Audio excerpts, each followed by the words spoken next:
sauce. I'll be Superman, you dirty bitch. Try me. Boom, it's a home run, hot dog game win. Fuck yes. Don't stop, I'll fuck your face big time. Shanghai, bitch, you know I wear cool sunglasses. Bitch, I see you at night, oh fuck yeah. Fuck yes. They hide emotional damage. Dirty fuck. I need to wear cool sunglasses. Shit, yeah. You get hot, bitch, you get so hot now. Fuck now. There is nothing that I can tell you. Big shit. A secret place inside your asshole. Woo! Yes. We fuck so big you never come back. Fuck you. I need to wear some cool sunglasses. Bitch. I fuck you at night, oh fuck yeah. Fuck yes. We gonna bang right fuck now, oh yeah. Yes, bitch. I need to wear some cool sunglasses. Fuck yeah. Something wrong, I'm gonna come so soon. Oh, oh. Hurry up and run, no DDAO. Diddy. Your text is sticky, I want those tits. Big tits. My dick will explode in your hands. Oh shit. Ah, I'm gonna cool.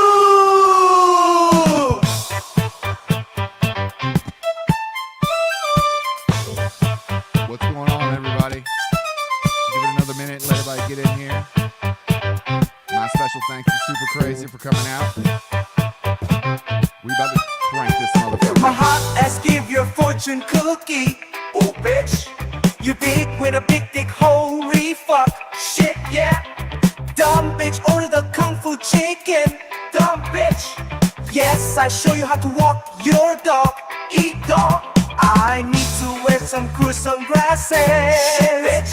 Your face can fuck all night, ooh yeah, yeah. Fine rice. Sticky bitch, extra sweaty asshole. Sweet tits. I need to wear some cool sunglasses. Fuck yeah. I need to wear some cool sunglasses. Fuck yeah. I need to wear some cool sunglasses. Fuck yes. Oh fuck yes, bitch, yeah, I write that shit. Yes, bitch. You wax my dick off with tits so big. So big. Ah, I'm gonna cool. Oh, oh, oh. All right, let's get it going on. Let me go ahead and crack that off real quick. What's going on, everybody? It's a wonderful night. I have the elusive, the legendary SUPRCRZY on the show. Let me go ahead and pull him up on the stage. SUPRCRZY, can you hear me? I hear you, bro. Hello? Can you hear me? Yeah, I can hear you. All right. Yeah, I can hear let you me just know fine, if it gets choppy or any kind of shit like that. I'm at a site right now, so if I need to move around or whatever, I can do that. Okay, I'll let you know. Hold on one second. Let me change this profile picture. I've got a special one just for the occasion. Better call Mr. Burnell. Shit, he's in a little bit of trouble, man. He don't want to fucking admit it, but he's in a little bit of trouble. It seems that way, man. It seems that way. It seems like the more he's been branching out on his redemption arc, the more he's been kind of stepping in it. But before we jump into all that, let me go ahead and shout out the chat real quick. Thank you, everyone, for tuning in. I know King Sly he's probably looking at this right now. I don't have him up on the stream, up on the chat, but he was talking about it earlier. Big ups to him as well. Big ups, King Sly. I have the donation, the Streamlabs donation link linked in the description. I'll probably put it in the chat, but anything that's donated tonight will go to St. Jude's, because we are not going to have Phil Burnell talk about they did this for money, monetized, blah, blah, blah, bullshit. Anything that's donated tonight is going right to St. Jude's, and we're also going to be linking your legal defense fund in the chat. I appreciate as well. it. And just for the record, I'm not the one being sued. I'm trying to raise this so I can essentially take him to court, but I'm not the one being sued. Yeah, I get it. It's just like your legal fund. Let's not put defense in there. Just your legal fund. Let's go ahead and crack this thing open. So first off, how long have you been a detractor at DSP? Because it seems like you're one of the first, if not, one of the grouping of the first. No, no. I came around 2017. There's been, plenty of people before me. Um, I was thinking about this the other day. When it comes to 2017 and on, I put my knowledge of the lore up against anybody because I've been watching a lot. But prior to 2017, you'd have to go to shout out to Almighty Seven, shout out to GTG Golden Triangle Gaming. There's a bunch of people before me, but roughly Big ups 2017. Tevin. He was Yeah. on quality content with us during the May 1st burst. That was a good stream. But okay, so you've been around for a while though. You've been doing. I know I've been watching your content ever since I've been working with Gundam, and that's probably damn near since like 2020, 2021, something like that. So I've known of you in the community. Yeah. And I've heard of this situation, this particular situation, even back when you were struck back then. Yeah. So just explain in your own words your complaint against DSP. You don't have to go into specifics, any legal strategy or anything, but just what your main complaint to this situation is. Yeah. And for the record, I am trying to limit what I'm saying publicly. I'm trying Okay. to let him do all the talking and just I think that'll be better in the long run. But my main complaint is he knowingly did what he did. Now he's changed his story recently to say that he accidentally did it, but he knowingly went after my content, right? And I have no problem with I talk about Phil all the time in most of my videos. I have no problem with that. But if you're gonna abuse the system and then lie about it for over a year and then trash me after the fact, no man, I'm not gonna let you do it. I'm just not gonna let you get away with that. Maybe other people will, but I'm just not gonna let it happen, man. That's my main complaint. He knowingly went after me. He knowingly did it. He lies about it. He trashes me. Fuck that. And when he gave you this DMCA strike, this was a copyright strike, I believe. It Yes. caused you to be kicked out of the partner program, or Okay. I don't know this part, but were you being admitted to the partner program? Had you been in partner program and gotten kicked out? Okay. So let's do the timeline then. So Okay. May 2021, I upload my first video, and to be perfectly honest, my videos weren't even about DSP related. It was called To Catch a Pay Pig. I was profiling the people that give money to DSP, just how stupid some of these people are, how ridiculous their messages are, how far they're willing to go with this guy. So I did that for roughly about 10, 11 episodes. Then I started making other DSP content, because I don't like this guy. I don't like what he does. I don't like who he is as a person. I started making videos. Um, Roughly, I want to say about September 2021, I got admitted to the partner program. Okay. Cool, everything's going along. October, I get a community guideline strike on one of my videos. I think Phil did it. He's saying he didn't do it. We're going to have to find this out later on. Hopefully, if some kind of discovery gets here and we can do that, we'll find out for sure. We move on to January 10th, 2022. I get Okay. a copyright strike from Phil Burnell. Now, there is a person, I don't know if you're familiar with Superhound. He Yes, goes I'm very around, familiar with Superhound. okay, he goes around striking people in Phil's name. There's so many layers to this, man. There's more people than just one Superhound. There's more people, but they use the Superhound name like a boogeyman. So this Superhound, I'm on record as saying it's Bent Boxer, Dent Boxer, Canadian Kirk, whatever you want to fucking call this guy. He changes his name all the time. Um, I just assumed it was Dent Boxer because he does this kind of shit. But I had no way to prove who it was until okay, so January 10th, I get the strike. About 2 weeks later, I get kicked from the partner program. About 2 weeks after that, the strike gets removed from my channel mysteriously, just all of a sudden. So I can't understand what's fucking happening. I don't hear anything else about it until April 2023 when he posts that video of his flag history. And clear as day, my fucking video is right there. Now, the strike was retracted, and like he's saying, that part is true, but he's insinuating that he took it back like the next day he felt bad, whatever. No, it was a month in between you issuing the strike, me getting kicked from the program, and then you removing the strike. And then in that very video, he comes out and says, well, I felt bad, I removed the strike, they learned their lesson. I mean, put two and two together, man. It doesn't take a rocket science to figure this shit out.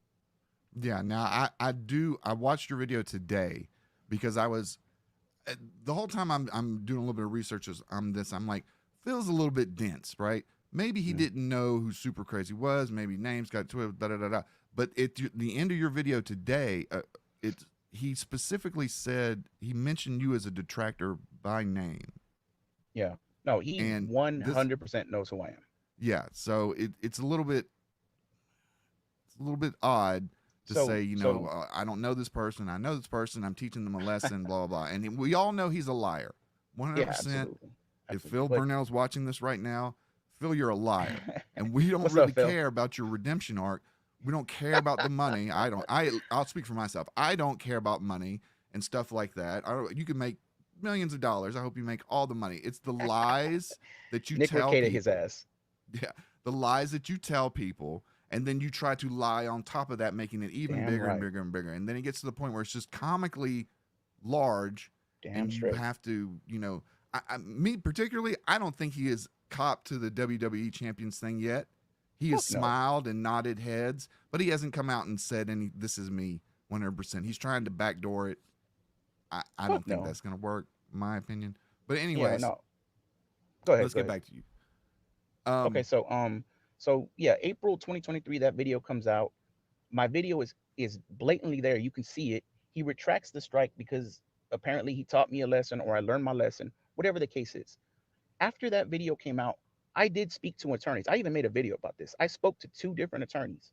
And I'm sure the attorneys want to take the money. I'm sure they do, but I didn't pull the trigger at the time because I was like, man, I don't want people to waste their money. I don't want to fucking crowdfund. I don't want to ask people for money. I don't. So, but then he lies about it. And then I think I played a clip in the original video in February 2024. Somebody outright tips him and says, "You struck a commentary detractor to teach them a lesson." And once again, I didn't do that. You're a fucking idiot. You're mentally ill. Who are you listening to? What stupid people are telling you this? So I'm like, I'm listening to him time and time again, not only deny it, but trash people. You're essentially calling me a fucking liar and that you didn't do this to me. And once I heard him on, I think it was August 24th with the Keno Casino regards, and I don't give a fuck calling them, fuck them too. Um, Once I heard him say that and deny it again and essentially trash me, fuck this, man. I've already talked to attorneys in the past. I know what attorney I'm using. I don't want to get too far into this, but he's got it. There's too much, man. It's too much, and at that some was the point, other thing that I was going to ask is if, and not to divulge anything that you've done legally, but you have spoken to an attorney prior to this. That's what you're saying, yeah, and so I'm in guessing you have 2023, and then again this year. okay. So I'm guessing you have an idea of the number that you're, assuming that it'll cost, or he said that it'll cost in order to get this thing off the ground. Yes, yes. And I have no problem saying $10,000, Okay. and that's billable hours. That's trying to subpoena you. What I really, really, really want is there's two things I want. And again, I have to be careful with what I say, but there's two things that I want. I want him to come on stream and say he's been fucking served. And I don't know if this can happen. I've already requested if there can be some kind of video evidence of him being served. I want that.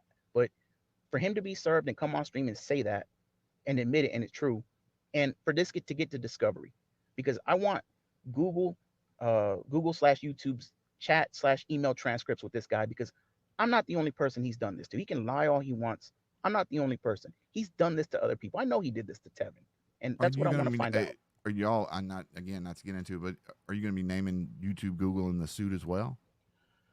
They're gonna have to be subpoenaed, so I think so. I mean, not seeking any kind of damages from them or anything like that, but they are going Right, to but be just like subpoenaed. as a third party, Yes, yes, someone to. absolutely. Okay. And I don't think the Superhound thing can come into play to find out who's really doing this. I just don't see how they can confirm it one way or the other. He hides his tracks very well, but if that comes up too, fuck it, we'll go after that too. I mean, that could be, the part of the harassment and bullying thing. I mean, a lot of the lawsuits that I've seen that's been involved with YouTubers and between YouTubers. This is why I wanted to sit with you is because me personally, I have experience in federal lawsuits, Really. but in totally different situation. Hmm. Um, my dad was kidnapped and tortured and murdered back Jesus. in Okay. 1996 by a terrorist group known as the FARC. It's a Damn. Okay. communist. Yeah, I know that is. You know of them? Okay. Yeah. So I've been in court with dealing with two different lawsuits, one against Chiquita Banana starting in 2008, Hmm. lasting until the settlement was in 2018. So that one was Damn. 10 years long, maybe 11 years long. Yeah. And the one against the FARC was settled in 18. But since, the FARC isn't Yeah. a company that you can just go to their bank account and get their money, I've had to pretty much like sue all their financial drug dealer men in Venezuela and stuff. It's a whole That's big thing. crazy. But that's been going on for about 17 years. Yeah. So I know, about how much it takes, how long it takes to do just a normal civil lawsuit, something that you're talking about. It's kind of Mhm. akin to, I would say, I was trying to put something that would kind of be like an analogy to what I Mhm. see this case being as. I think it would be like the Keemstar Romeo Lacoste Mhm. situation. But the one thing I did want to talk to you about is, are you are you prepared if say you begin this lawsuit Mhm. and everything is going according to plan, and it gets to the point where the judges, Burnell's attorney's more than likely going to file a motion to dismiss, Mhm. and they come up and they say, look, if you can't show us damages of what you've occurred, actual damages, either financially, not Yeah. really, there's no emotional damages involved in this, but it'd basically be financially and future earnings wise. Right. So what I'm saying is, because I've had to deal with this before, is this lawsuit more ideologically driven by what you like, kind of your vengeance, or is this There's more driven to, you want to be made whole because this money, this time you lost, you want to be made whole because of there's that? multiple layers to it for sure. Multiple layers. And again, I can't say what I want to say. This is what frustrates me. I like to talk. Like I like to tell people what I'm feeling, what I think. I don't have a problem with that. I can't say what I want to say. What I want people to do is read between the lines of why I'm doing this. It's not hard to figure out. Read between the lines. And I'm telling you, there's multiple factors going into why I'm doing this.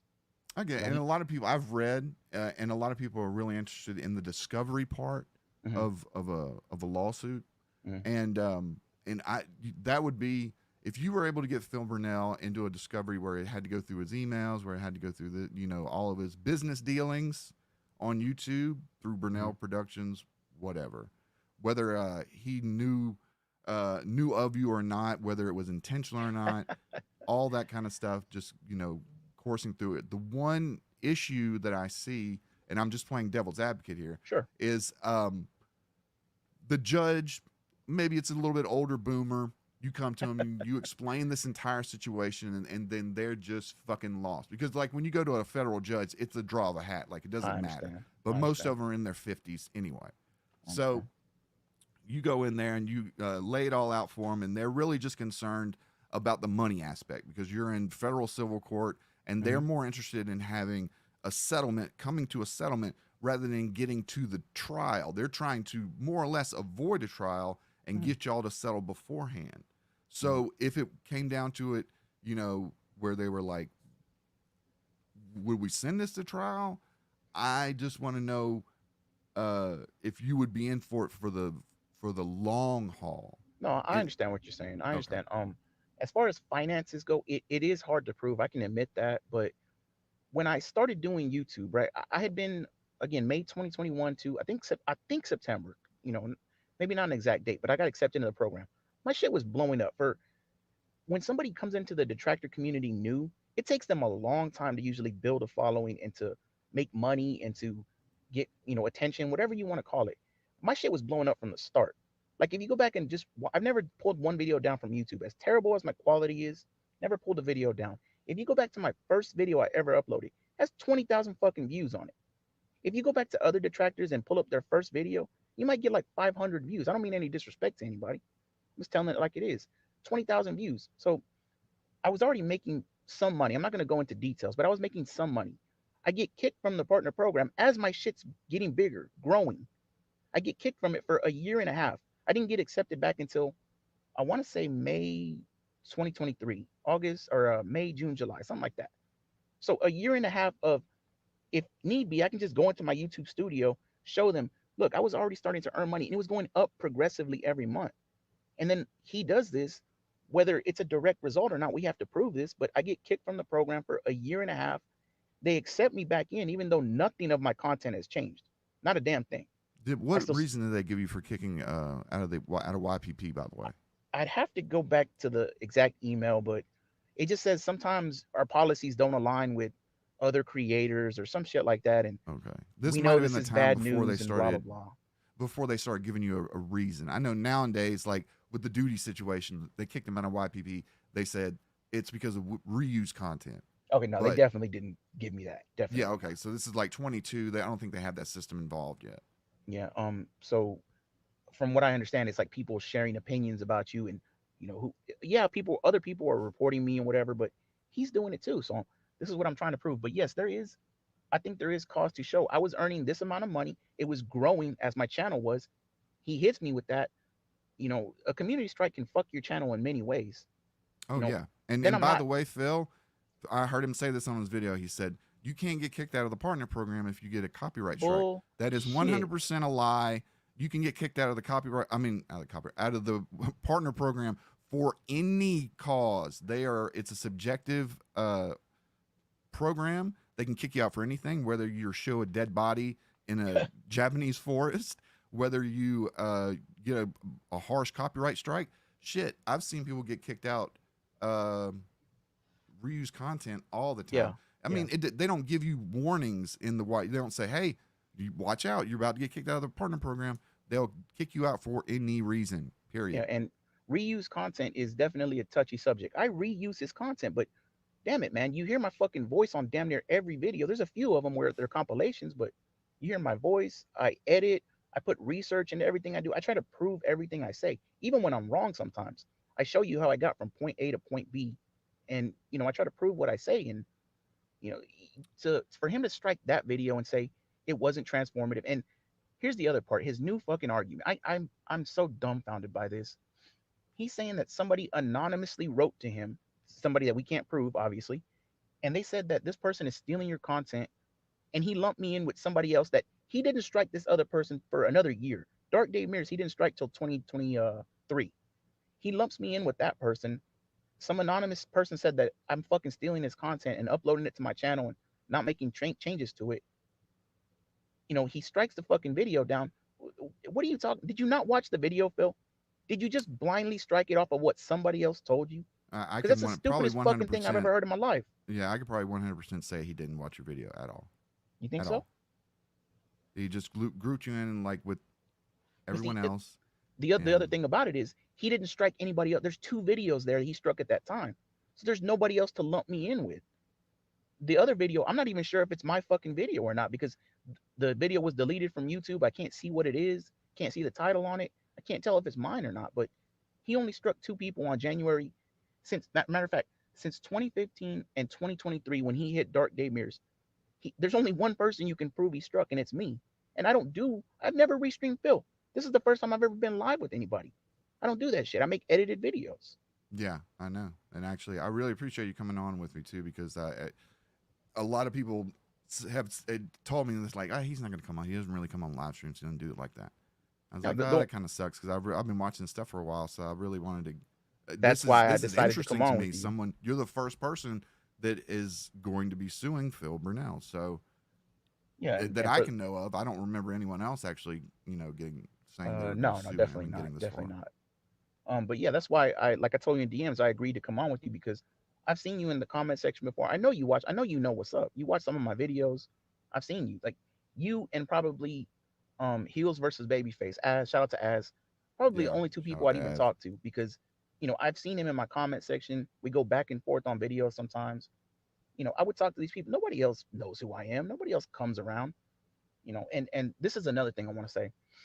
I've raised already a third of this fucking goal between Give Send Go and between PayPal. I've raised a third of this goal already, and that's strictly from detractors. Strictly, no big creator has come around. Nobody's brought any awareness to it.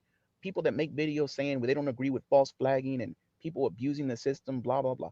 All detractors. A third of the fucking goal already in what 3 days, 2 days, whatever Yeah, it's I been. saw that. It's about almost 3,000 right now. I'd show it on screen, but I think your real name's on there, so I don't want to do that. It's all Uh, good, man. It's all good. but the link is on there.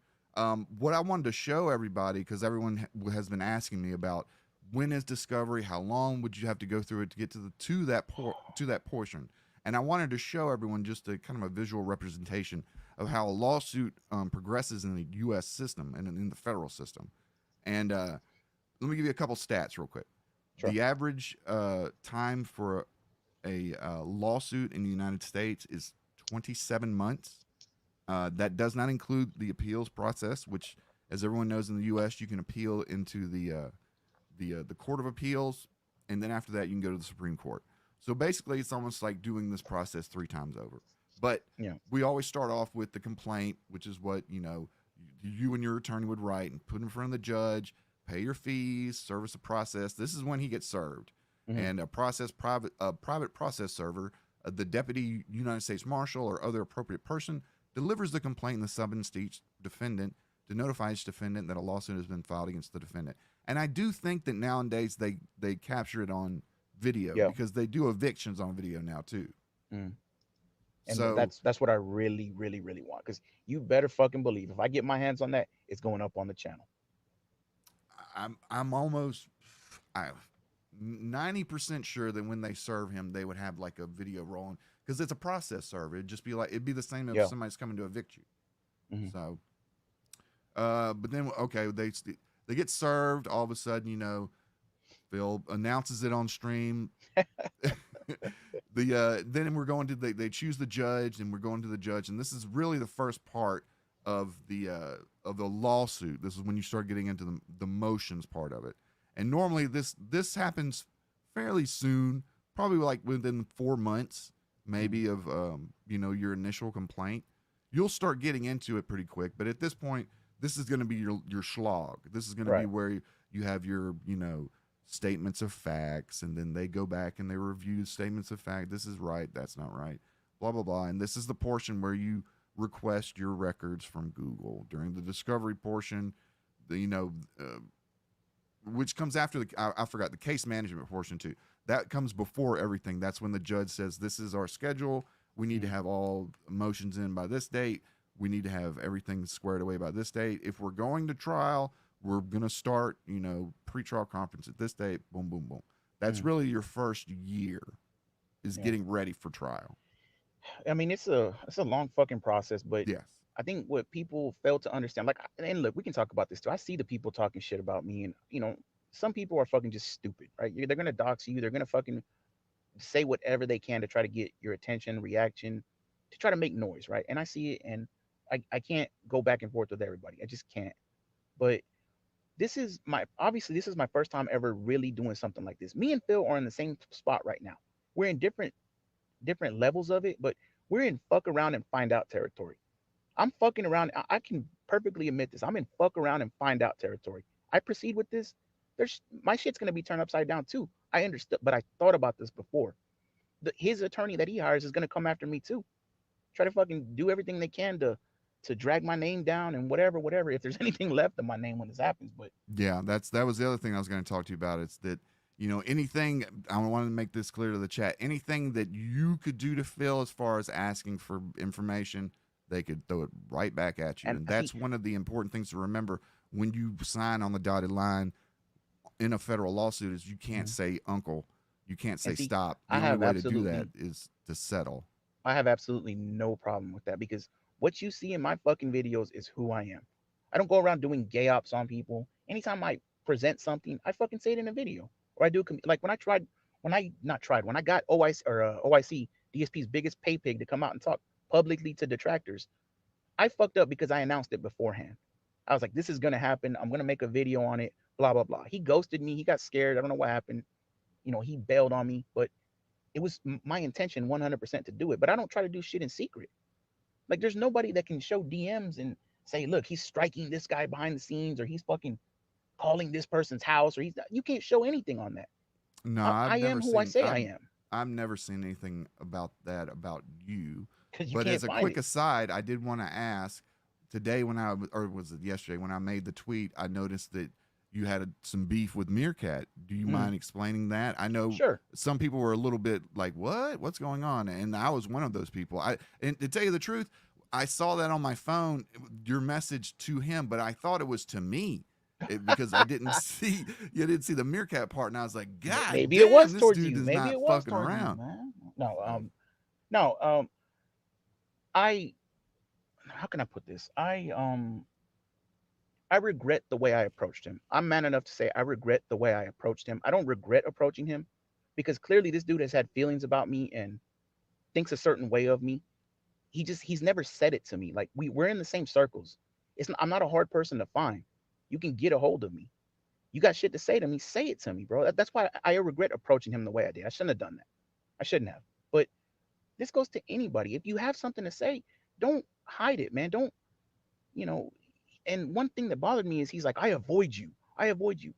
Well, why were you in my fucking chat? If my videos are so shit, bro, why were you in my chat all the time? It took me 2 seconds to find you. You tweeted at me. I didn't even bring this up. You tweeted at me last year. I won some stupid detractor award from that they did. He tweeted at me, congratulations, super crazy, blah blah blah. I fucking didn't respond. Didn't reply. Didn't like the tweet. Didn't say anything. You can't find one comment. I didn't say jack shit. That's how you avoid somebody. And I'm not gonna go back and forth. I'm not gonna make this into a big thing because we had our words. It is what it is. I said, all right, peace out, man. Whatever. I'm done with it. But I I feel you. regret I regret approaching him the way I did. I shouldn't have done that. And I am sorry for I apologize to him. I'm sorry for doing that. That's big of you to say to him. Hopefully, y'all can talk it out. Yeah. That's something I do want to ask. Do you think that this I hate calling it a redemption arc because it's not he hasn't been redeemed in my eyes because in order to Mhm. be redeemed you need to address and be held accountable No, for a lot of stuff and I think that maybe he is I'll give Phil that he has opened himself up more than I've ever seen him do. So my question to you would be if he was if you and him were able to have a civil sit down conversation, would you be game for that, or is it just fuck this? We're going to the mattresses. You're done with it.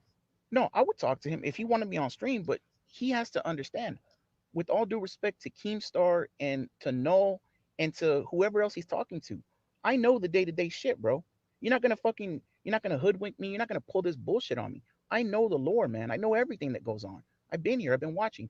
I would speak to him. And for the record, the only way this would get settled without me going through with what I'm doing is, look, if he wants to offer me some kind of shit out of court, whatever as they say, you have to refund every single person that's contributed, and then you have to make me whole as well, and we'll drop it, man. But you'd have to talk to me for that. You'd have to invite me on. I'll go onto your stream. I don't. We don't even have to be in a neutral place. I'll go to your stream, and I'm gonna grill you, man, and I'm gonna tell you, I'll drop this, Phil. But you have to admit three things, buddy. You have to admit WWE Champions is true. It's your account. You have to show your fucking account. That's number one. Number two, you have to admit you've been feigning distress for years. And he's partially kind of admitted it, but he's kind of a wink, wink, nudge, nudge type thing. He's admitting it. Yeah. He's been feigning fucking distress for. There's so much proof of it. Like, why are you? And then the third would be the bankruptcy fraud. And even if he doesn't want to say he committed bankruptcy fraud, maybe the judge or the attorney for him fudges the numbers a little bit. I can understand that, bro. But three perfect examples off the top of my head of he would have to come out and admit to, cop to, and then say, yeah, I struck you. I did it because you hurt my feelings. You made a video about my fundraisers that I did. Next day, he literally flew across the country and got married after holding one of his fundraisers. I bet you he just saw the title of that video and just was Possibly. mad at what I've always thought that. I'm like, he didn't watch it, but I'm sure that he saw probably the title and the thumbnail and was Mhm. like, fuck this dude. He probably knew who you were. And you were like, he was just like, man, I'm about to go get married. I'm on a high, And then this he motherfucker comes through and talking about he's a scam beggar and he that. copyright struck me and then he jerked off afterwards. I'm like, motherfucker. That would be I mean, if Phil's watching that you're all in this kick wanting to get everyone in the entire YouTube sphere on your show right now, I think you need to start at home with some of the people that you have fucked up with your greedy, selfish That's a good way behavior to put and it. your lying. Lying is It's a good way to your put it. biggest problem, Phil. And there is something else I wanted to say when you mentioned the spear that he's going into now. Like he's trying to get PewDiePie's attention, Maximilian. He's trying to get big people's attention. But no disrespect to the people he's talking to. Look at the people he's talking to. Kino Casino. No. He wants to get Medicare, Jim Medicare on. He wants to look at the people he's talking to. Keemstar. Like bro, you're not. This isn't a redemption arc. You're talking to people in the fucking sector essentially. There ain't no redemption in this, bro. They're gonna turn on you. You think Keem wants to be friendly with you? He's softening you up so he can use you for content later, bro. And maybe he knows this. Maybe I'm not giving him enough credit, but this isn't a redemption arc. Look at the people he's talking to. This is and this is really what I think would define it as a redemption arc or not, is if he engages with known detractors in a reasonable, setting. I saw that he reached out to Stuttering Craig, because all these people he's talked about, a month or two ago, they were the devil. They were making blood money. PewDiePie stole his spot, and Keemstar is, Yeah. does videos that harm people or some shit. They're what did he say? Misery brokers. They're fucking misery brokers. Yes, of course. I love that term though, Phil. I'll give you that one. That's good marketing. Misery brokers. But yeah, and that was just like a month ago. And then what happened? He goes on Kino Casino and he has a conversation with adult men, for more of an extended period of time than just playing video games. And everyone realizes that he's still an alien, Yeah. but you can still address him in some way or fashion. And the people that have done it have really treated him with kid gloves. We can all agree, Keemstar, that was a kid glove situation. Mhm. I know what he was doing, but still it looked like playtime. The one that I'm Um, really interested in is Muda. I always see Muda as a stand-up guy. I know people have opinions of him or whatever. I see him as a stand-up guy that tries to get the truth out of people, no matter what. Whether he's doing it for money or clout or drama, whatever, he at least tries to get the truth out of people. So when he talked about that he was gonna go on with Muda or whatever, I was very interested in that, and I really, really, really hope Muda doesn't do what Keemstar did. And no disrespect to Noel, I like Noel. I don't think he's harmful or anything like that. The website is what it is, but I don't think Noel's harmful. And maybe I'll catch some shit for saying that, but I really hope if he does talk to Muda or to my boy Medicare, that they don't do the kid glove shit. They come out and just tell him, man, admit to this fucking shit. You know I you know did it, Phil. we're at the point now. We're at the point that all he has to do is just admit it. I don't know if he can make amends. I don't know Hmm. really. This is fucking YouTube. I don't really know what you do for that. But I know that him striking you and causing you monetary damage, financial damage, damage in the standing of, Fucking with me. Just say it. Fucking just with me. fucking with you. Yeah, Just fucking with you. Just because he doesn't like, your tone, exactly. he doesn't like your comedy, doesn't like the way you detract. And man, honestly, Phil, if you do want to have me on, I'll come on your show, bro. I'll talk to you. But you have to admit what you did, man. It's like, why are we doing this? I make videos. If you're upset with me, shit, if you want to sue me for slander, go ahead. It's just gonna cost you more money, but go ahead. I talk shit about you. I have no problem saying that, but it's because I don't like you, man. I don't like what you do. You knowingly treat people like shit. Did you watch the video that I made called "How I Became a Detractor"? And if not, it's okay. I I mean, haven't. okay.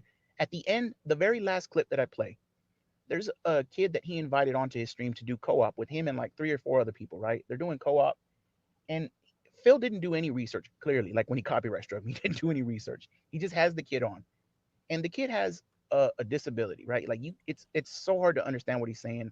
I don't know what disease or what thing he has, disability. And when the stream starts, Phil hears it and he's kind of thrown back by it. But he's telling the kid, "Well, don't worry because detractors are going to make it seem like I'm making fun of you." And that couldn't be further from the truth. They're all, and the kid believes it. He's saying the same thing, repeating it back because Phil is his hero. About 20 minutes into the stream, the other guys on the co-op are just laughing at this guy. Everybody in chat's laughing at this guy, making fun of him. Phil starts just joining along, laughing at the guy, looking at the camera. Again, you can see this in the video, I've got it up making here fun of. right now. Actually, what's is It's it towards timestamp. It the should be end? timestamp. It should Recap, be at the very end. It might be final clip number 2. follow up clip number 1, Yeah. recap, Okay. Yeah. It should be outro. number 2. Um. Clip number 2. Why I No. No. became No. a No. No. No. No. No. detractor. Oh, at the end. At the end. Like so. Like I think fourth clip, third clip, second clip, first clip number 2. And I set it up in the. I don't want to hear myself talk because it's weird hearing yourself talk. But I feel you. um. I wasn't gonna do it. I was just gonna see if I can do that little clip. I Yeah. know what Go you're ahead. I talking mean. about, though. I Yeah. know the specific instance Yeah. of him So making fun of that kid, though. yeah, and he's literally just laughing at the disabled kid. And it's like, look, man, be who you are, Phil. If you're gonna fucking laugh at a disabled kid, then do it. Fucking just do it. Don't lie about it. Blame detractors for what you did, motherfucker. You did it. Nobody else made you do that. And you laugh at the kid and you make fun of him behind his back and you're snickering and your co-op guys are just, tearing into this guy. Not verbally, but they're just laughing and laughing every time he talks. And what does Phil do afterwards? He just gets rid of the guy like a piece of meat, just throws him away. Never hear about him again, nothing. You had your fun with him, you made money, and then you just fucking kicked him to the curb, which is what he does. Which, by the way, it's what he's doing with his new audience. He doesn't want to admit it. His old pay pigs, the silent majority, all his newfound money coming in and all this new audience and his redemption arc. What about these people that you told you would never do this, Phil? All these fucking people that have been supporting you against the detractors, because this is your fight against the detractors. You know, you The said you people would he never but do this. he promised. He said, "I'm not spending money on WWE champions. I Yeah, wouldn't do that to y'all." And then has a stream the other night playing dude, WWE man. champions. How much did he spend? Like $300. To be honest, bro, I didn't even watch it. I'm so sick of It this was guy. so disgusting because Like, that stream, even with his tips and everything, didn't even come close to making the $300 back, and he was just pouring money into that shit. And I saw OIC make a yeah. comment saying like Phil, like like she was disappointed. But see, she's playing around. She's fucking around. She gets on there and just says anything that comes, or she, whatever. She comes on and says anything that she wants, to try to get attention. So you have to kind of read between the lines. And the fucked up part is, he gave probably, or she gave probably like $500 that stream under sock accounts. Just, over and over. Lisa Lou is 100% OIC. Obviously, the OIC name. There's, man, at this point, they might have 500, and I'm not exaggerating, 500 sock accounts that they've tipped Phil under. No exaggeration. I don't understand why they get. You think it's like a Findom type Yes, situation? absolutely. Absolutely. That, and they have feelings for Phil. Absolutely. People disagree with me when I say this stuff. They have feelings for Phil. I was one of the first people to start watching this guy. Um, I didn't make my first video till 2021. He came around May 2020, a year before I made a video, but I was watching this guy. This is how I figured out he was either gay or trans. I said this like in my third video in 2021. This dude's gay or trans. Don't take offense. He's either gay or trans. And I proved it. He lives near Phil. I fucking proved it. I was the first one to say this. He lives near Phil. I showed proof of it through his own messages. Paying Phil to say shit on stream before anybody was watching him. I seen this stuff. So, I was watching this guy early on. I knew something was like just, clearly any pay pig for Phil that gives that much, something's wrong. But there was really, really something wrong with this person. And eventually, once people started paying attention, Kiwi Farms and everybody else, they just took it and ran with it. And but though you can't deny those early messages, you can't deny those early appearances in stream where they're gushing over Phil and I'll do anything for you, Phil. Can you come to the Chick-fil-A over here? And I can't remember the city it was, the county, but do you ever go to the Chick-fil-A here, Phil? I'd like to meet you someday. Mm, Love you, Phil. okay. Constantly saying love you, Phil, before anybody knew who they were, before anybody was watching them. Oh, I gotta address something. Andy Grundy corrected me. He said he made over $650 in tips. What the fuck am I talking about? Oh, my bad. It does seem kind of suck. It does suck ass though. You got to spend $300 and make $600. It's But an investment, bro. It's a I guess fucking I guess investment. that's how it works. Yeah, Um, no. but yeah, the other thing everyone was asking me, they said about how much they were asking me about how much would it cost somebody to do a lawsuit like this, and I said, well, if you're looking at just the past, Heem's done two of them, right? He did the one Mhm, with Romeo that cost him about $135,000 for 20 months. He mhm, won that one in a settlement, and they paid for his court costs because if y'all remember, Romeo actually sued Keem and then he flipped it on him. And mhm, that's one of the things that I'm a little bit worried about is if you go through this entire process mhm. and then it's a settlement against you, and then you have to turn around and pay Phil's court costs because And that could happen. yeah, Not and saying it would, it will, whatever, but it is a possibility. yeah, and I can't guarantee that we're even gonna get it. I can't guarantee that it won't just get thrown out. I can't guarantee anything. Right. Anything could happen. Fuck around and find out is what territory we're in right now. But when I make my mind, this is what people don't understand. They think I see comments about scamming people and this and that. Motherfucker, when I make my mind up about something, you're not gonna talk me down. You're not gonna bully me out. You're not gonna fucking, if I'm in the wrong, if I feel I'm in the wrong, I'll stop. I'll change. Like I apologized earlier, but I'm not in the wrong here, man. I was fucking. He did this to me, and he lied about it, and then he trashed me afterwards. So I'm gonna fucking pursue it. And if people don't like it, that's tough shit, man. Because I got, all that you would think that all the hate that I'm getting right now, you would think there's not people out here supporting me, or people that love me, or people that follow me. But look at how many people have raised just enough in a couple of days, man. And it's all detractors. All the DMs I get, all the messages I get. You're not gonna And that's stop why I this, think man. he actually addressed your video as he saw how quickly Hmm. this spread out. And there was another part where I'm not going to pull up his video and watch it because we've all seen it, but he was reading your description and you were saying, get this video in front of Keemstar, Gundam, Hmm. Mudahar, a couple other people, right? Hmm. And he's making fun saying, "Oh, you mean Keemstar, the guy that just came on my stream? Like they had been buddies forever. Like, you talking about the dude that I chill with, that I'm going to his wedding, that dude?" And I'm just Well, like, "Oh in my the God." description, I even said these are just examples. Like I don't know if he read that part, and I don't remember, but Nah, he I said didn't. He these are just saw just the examples. the linked names and Yeah, he just read it out. I was And just then he trying to was use like, "Oh, I bigger feel names as bad for this examples. guy." Hmm. It's clown shoes. Yeah, I mean, it's all good, man. Like I said, if he wants to talk to me, I will talk to him. I've made a ton of videos about this guy. I have slandered him. I can publicly admit it. I've slandered him, but it's for cause, man. It's just cause. He's done so much fucking shit and got away with it. And he never faces consequences ever. Well, Phil, you fucked around with. I don't want to say you fucked around with the wrong person because it sounds cringy or cliche, but Phil, you fucked around with the wrong person. Why can't you just admit what you did, man? It's not hard to do. Just admit it. And see, I actually think that would make some good content. And if he is really truthful about, at least being accountable on some things, I think him inviting you on his stream, y'all could talk it out like men, and y'all could you could say your piece because his lore better than most, right? Mm, And you're not there starstruck. You're not trying to get him on another project. You're not trying to butter him up. You're not trying to do any of that. You're just trying to settle the dispute that you have of, this situation, which now you're monetized now, right? You yes, okay. yes.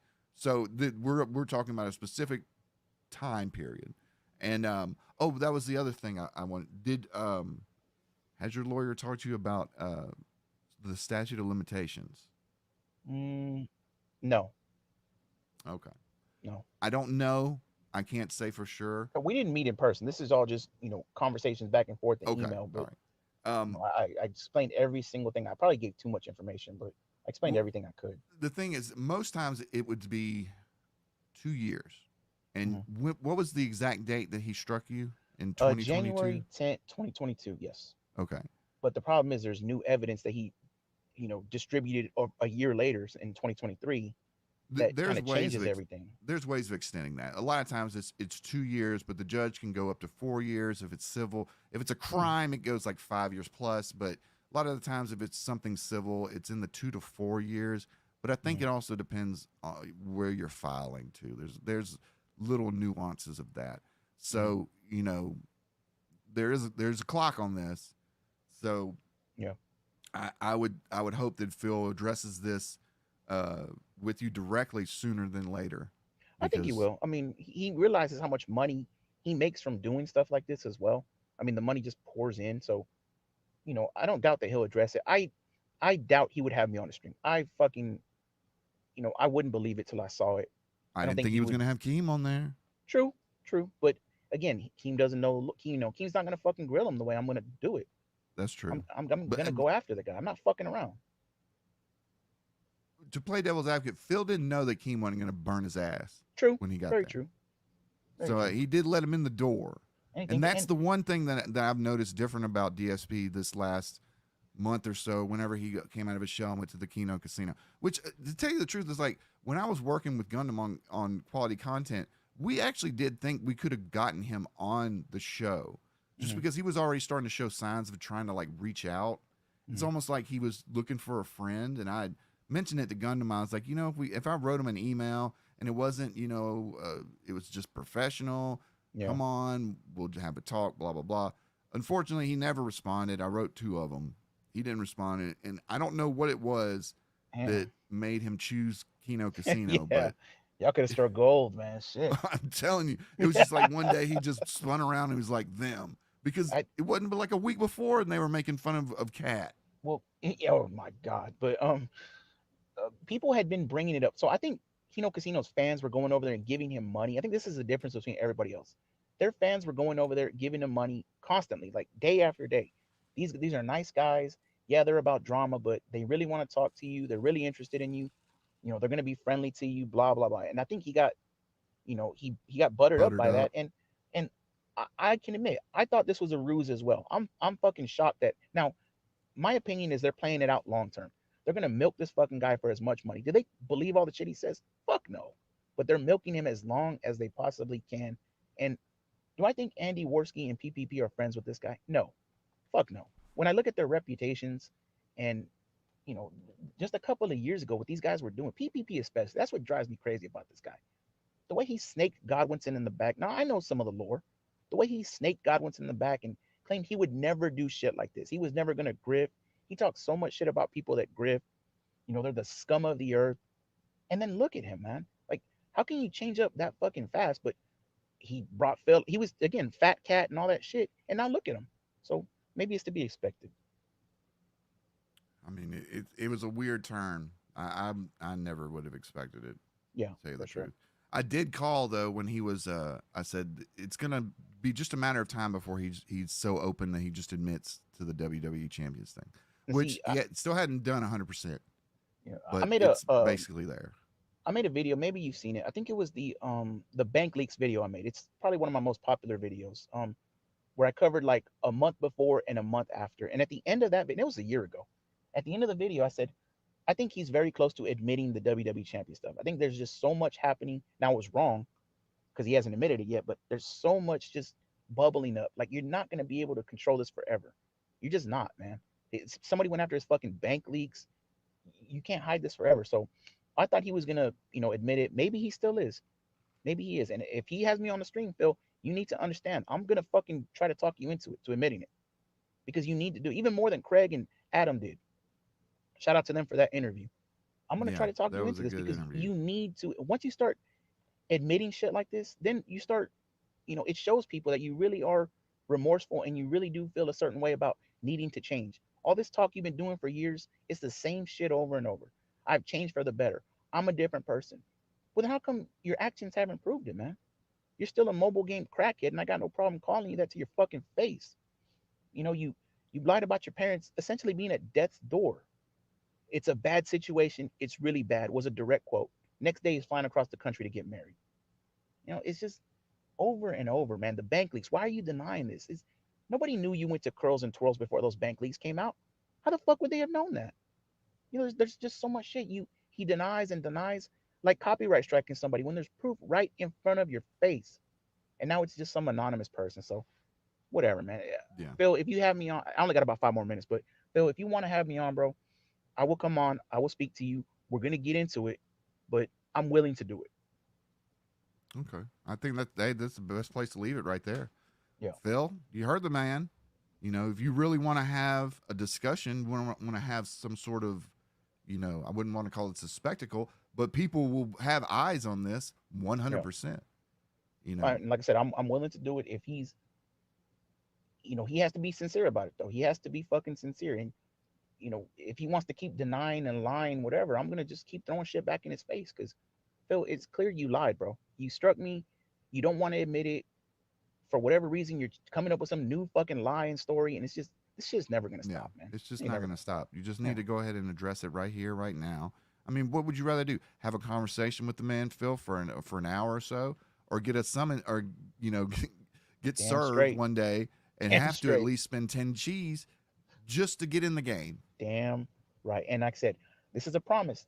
If I can get that summons, that serve, and get it on video, it's going up on the fucking channel because I know people would cream their pants to see that shit. Oh, I know Kiwi Farms fucking blowing that motherfucker up. They have so many edits of that shit. I can like Nick Mercado and shit. This Exactly. we'll come back and talk again, man. Because this shit is we got more to talk about. This shit is Oh yeah, wild, man. I appreciate you coming on, man. Thanks a No lot. problem, brother. No problem. Have a good day, man. You too. All right, bro. Well, everyone, super crazy. The man, he's out there doing the Lord's work, doing the detractor Lord's work, putting Phil to task. Hopefully, Phil sees this and he knows that we're not trying to blast on him, but you need to understand that there are real men out here that have real issues with you, and you really need to address them going forward. And shout out to the people in chat that corrected me on the WWE Champions things. I must have left the stream before he got all that money, but it still is a little. It doesn't sit right with me having to spend that much money on a mobile game to get people to donate more money when you just know that money is going to be cycled through the mobile game. It's one thing to play games on stream, but when you're having to pay the way he was paying and how fast he was throwing money through it, I've seen the same action, and it was with my grandmother at a slot machine. And it was when she learned how to do online gambling from the house during the pandemic. That was bad. Anyways, we did have one donation. I want to shout out the Marksman. Are we going to avenge Steve Irwin today? Been loving the podcast. Keep it up. Well, hey, I appreciate it. Thank you so much. And thanks for everyone for coming out. And this is a little bit later stream than I normally do. But I wanted to talk about this with Super Crazy because it's lawsuits in general are interesting to me. People that know my background know that it's just been a part of my life for so long. It's always interesting to find someone's mindset when they're willing to go that far with something that could cost them that much money to either prove a point or for an ideology or for just, respect. Me personally, that's how my lawsuit with the FARC started out with. I was a very heated young man back when it started, and all I wanted to do was just slash and burn and, send people to jail and do this and that and the other. And the lawsuit progressed for so long that by the time that I was sitting in a room about to go into trial, 10 years, a whole decade from when I started, when I'm about to step into a trial to have jury selection, my lawyer comes to me and they say, hey, they're offering a last minute settlement. And and I had to decide right then, along with me and my family, I had to decide right then whether I wanted to accept the settlement or whether I wanted to say fuck their settlement and go ahead and go to trial and get my vengeance and get my pound of flesh. And there was a part of me that really wanted to do that. But I also knew how long it took to get to that point. So that was really one of the main reasons that I decided to settle in that case. It was a decade, and I didn't want to go through could have been another 5 to 6 years. These things don't have a set time limit when you sue someone, when you sue a company, when you put yourself out there like that. These things can drag on for decades. There are people that have been in lawsuits longer than I have. And I'm one of the longer ones. 18 years is it's a pretty long time to be in federal court. But I hope there is a resolution before these dudes do get to the mattresses, because no one wins in that situation if you're not getting it done on spec.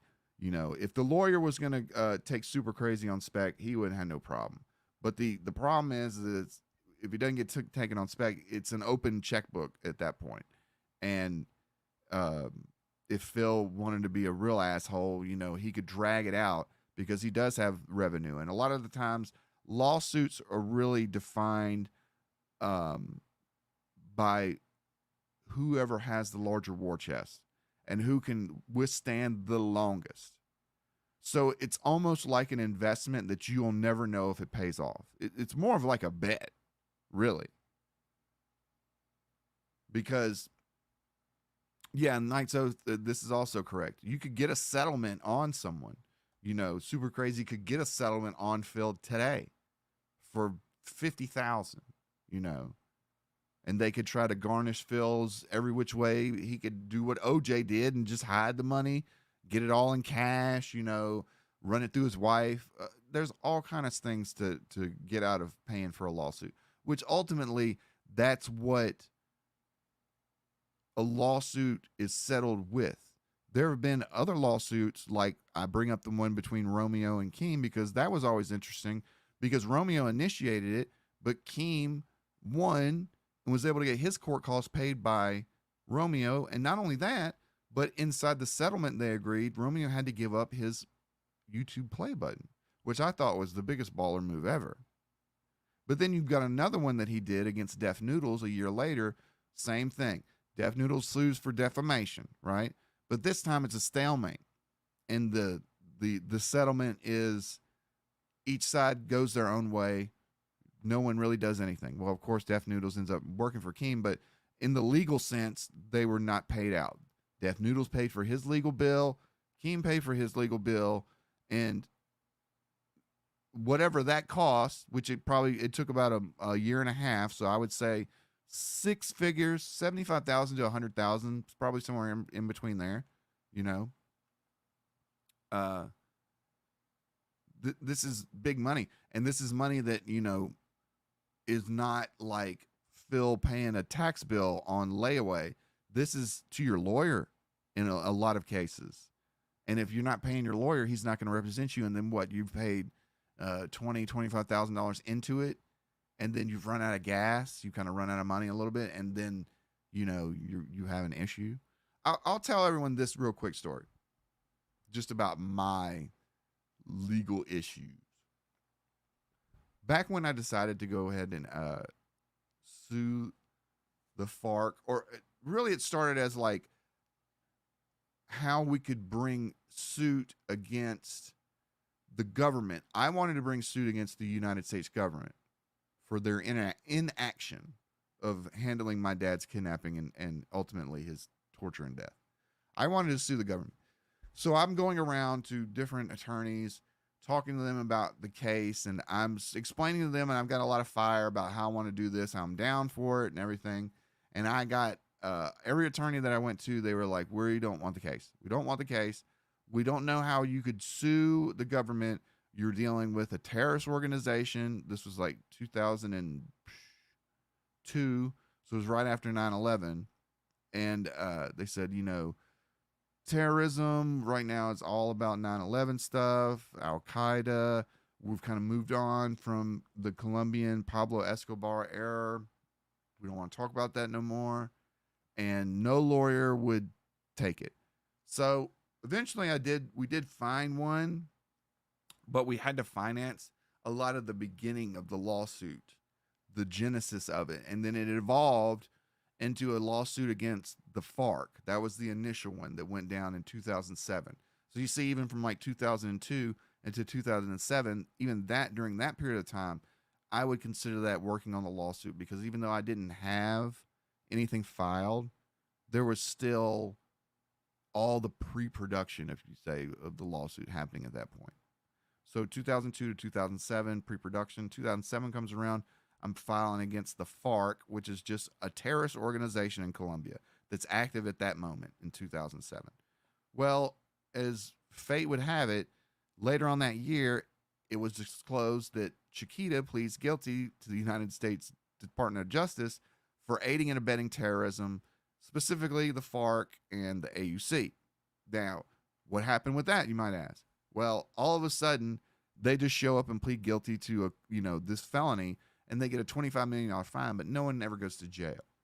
And so, well, how the fuck would that happen? How could a company collude with a terrorist organization and no one go to jail?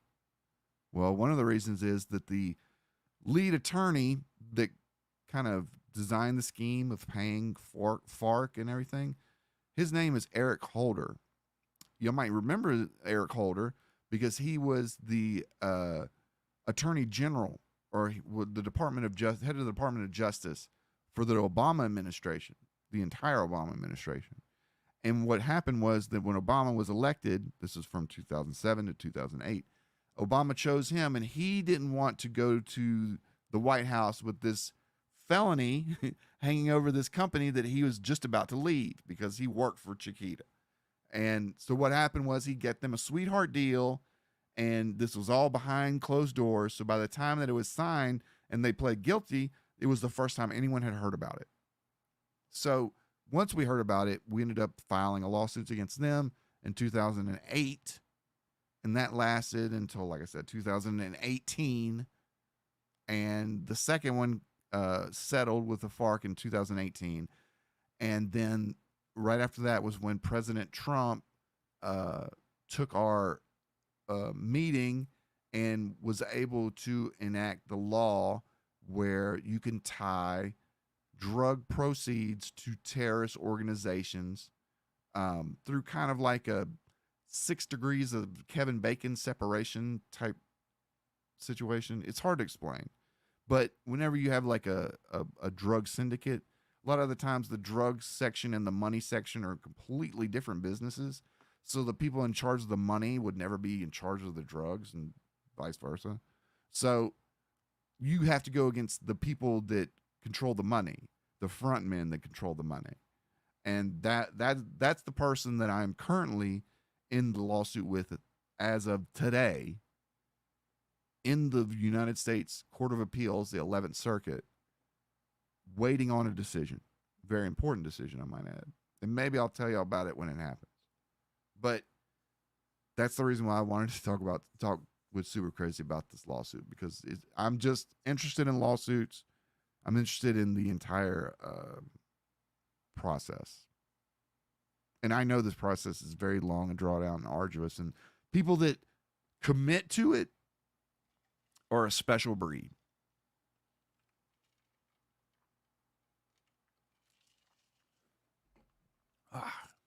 But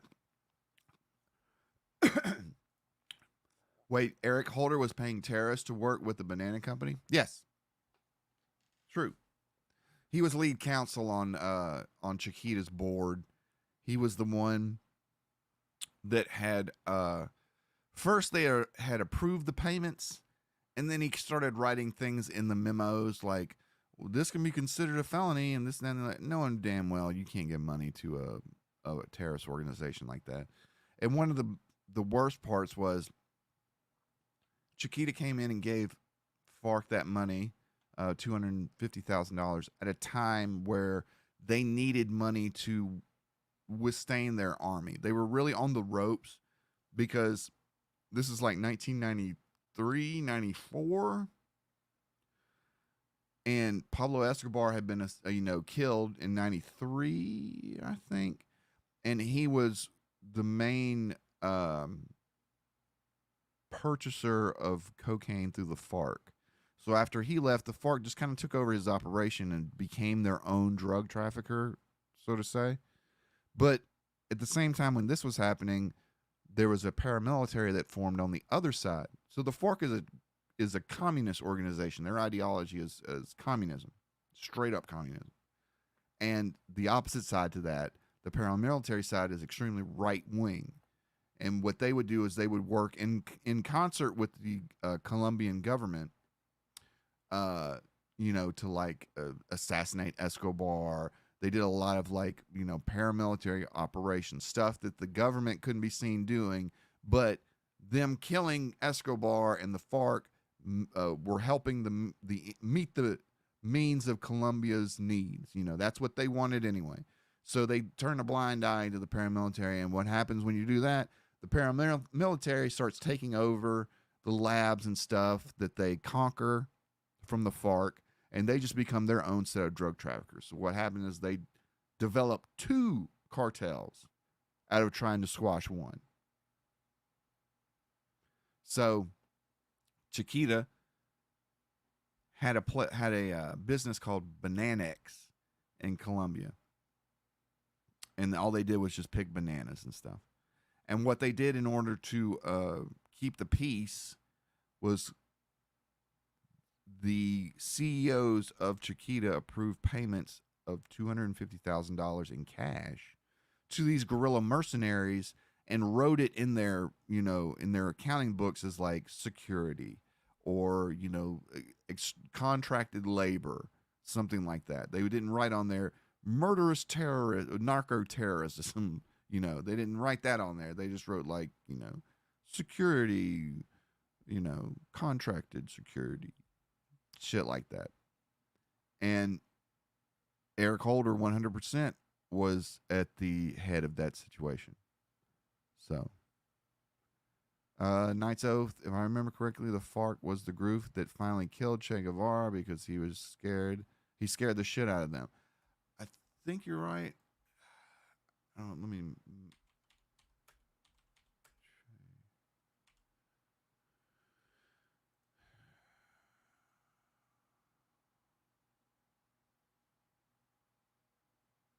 Yeah, we can go into a lot more, but Che Guevara was that was, you know, kind of the Hollywood version of communism that they were pushing, because the FARC was just militant. They were just 100% militant. Electrobuzz, was it 250,000 a year, or was it just once? It was total $250,000 a year. It was like $50,000 payments over the span of 2 or 3 years in different increments. But we got to remember, this is 1994 money, so probably times 3, maybe just times 2. So we just call it like $500,000. And it's not really even the amount that was the problem. It was the timing. You know, they were really on the rocks at this point. They didn't have a lot of funding, and this money was able to keep them afloat, and which ultimately put them on top. You know, it took them a few years after this, but they became one of the largest cocaine producers in the world in the mid 2000s. And it wasn't even until 2016 when they finally, when the government of Colombia they put out a vote to the public to say, would you like to integrate the FARC, or should they not become citizens again? It was a peace treaty. And the people actually voted against it. They didn't want peace with the FARC, which I liked. I didn't want peace with the FARC either. But the president at the time wanted it so bad. He wanted to have that Nobel Peace Prize so bad that he just overrode the will of the people and just declared the peace accords, you know, valid, and they signed them. And then eventually, after 5 years, the terrorist organization was disbanded. And as of today, they're not on the terrorist watch list anymore because they're not an organization. The remnants of them still trafficking cocaine, but they're called the ex-FARC Mafia, and they have different names now. And they're not as ideologically driven as they were when they kidnapped and murdered my dad. PA Grown Meds wants to ask, what happened to my dad? Understands if I don't want to talk about it. No, I'm fine talking about it. I talk about it to spread awareness. My dad was scouting an oil and natural gas well in Colombia, in the jungles of Colombia, Bogota, Colombia, in 1996, November of 1996. And this was land right next to where Banana X was located. So right where Chiquita's land. This land butted up next to it. And my dad was out there scouting a well. And my dad's he was to a lot of conflict areas. He'd been to Israel during the first Gulf War. You know, when you hear people talking about contractors in conflict zones and stuff, that was kind of what my dad did, but he wasn't a contractor. He actually owned the company, or co-owned the company. So, you know, he was there in service of his own business. And he had a security team with him. There's 3 guys that he had hired that he had before. And during this day, the FARC rides up on some Jeeps and they take my dad into custody. Well, I say custody, they kidnapped him. My dad was on the phone with his business partner at the time, so he was able to get off a quick message. But it turns out that his security team turned on him. Either they were paid off, but they didn't do anything. They just walked away. And they kidnapped my dad. They held him for about 2 months. They sent word back that they wanted a ransom of $5 million and about, I think it was something else. It was like $100,000 worth of these satellite phones that was, barred by, they couldn't sell them because they were a terrorist organization. So they needed someone to buy them for it. So they were trying to extort us for not only the money, but they needed these fucking stupid satellite phones or whatever. And this negotiation goes on for a few months. And then right around the time of January, January 1997, we get word that my dad was found in a village, eviscerated. That was the word they used, eviscerated by gunfire. And the story came out. I did forget to mention that they had killed my dad before, and they tried to make it look like he was still alive by using formaldehyde and hay and stuffing his dead body and propping him up, putting a bandana over his eyes, and then taking a picture of him. And then when my mother first saw that picture, she immediately knew that he had passed away. It was the first thing that she said. But the people at the State Department were like, no, we think that he's still alive. But my mom, she knew. And then after that, when they said that they weren't going to negotiate, that's when, or they wouldn't negotiate unless they showed proof of life, meaning that they asked some questions that only my dad would know, and they never got any response because he was already passed away at this time. So they took his body to the nearest village and shot him up. He had a closed casket. And what ultimately came down as the reason why it happened was he attempted to escape, and he broke the neck of one of the guards and fled into the jungle, but didn't make it too far and was shot and passed away. But he was during an escape attempt. So to the end, my dad was a fighter. He wasn't going down without a fucking fight. And yeah, that's what started this extremely long, pretty much lifelong saga of getting justice for my dad through my family, through the U.S. court system. Yeah, he did. He was a pretty big guy. He wasn't as tall as me. He was a lot bigger than me, and I had seen him fight. One day I'd seen him fight at the gym when they were having he was in a basketball game.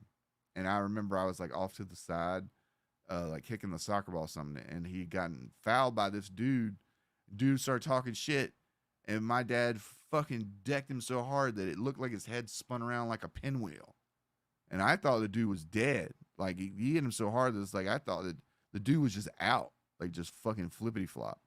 So I mean, could my dad come up behind someone and snap their neck? Yeah, I could definitely see him doing that. If he was just like, because you got to understand, it's like when you see pictures of where he was being housed, it's in the jungle, in 6 inches, 7 inches of mud. There's bugs and snakes everywhere. It's like, this is not a hotel that you're staying in. And he had already been there for a few months. So I'm sure he was in a hopeless state. And a lot of the times, even for many years after that, I would have these bad nightmares of being chased through the jungle. Like I'd be asleep, and then I'd be running through the fucking jungle, someone chasing me, shooting after me, And actually in real life, I've had someone chase and shoot after me. So I know the feeling of what bullets going by your head sounds like. So a lot of the times in those dreams, I could hear those bullets just pew, pew, pew. And that's the scariest sound, to know that's chasing you. Still says, yeah, I hope the security team got some nasty karma on them. I hope so too. I actually wanted to go find them back when I was in my slash and burn days.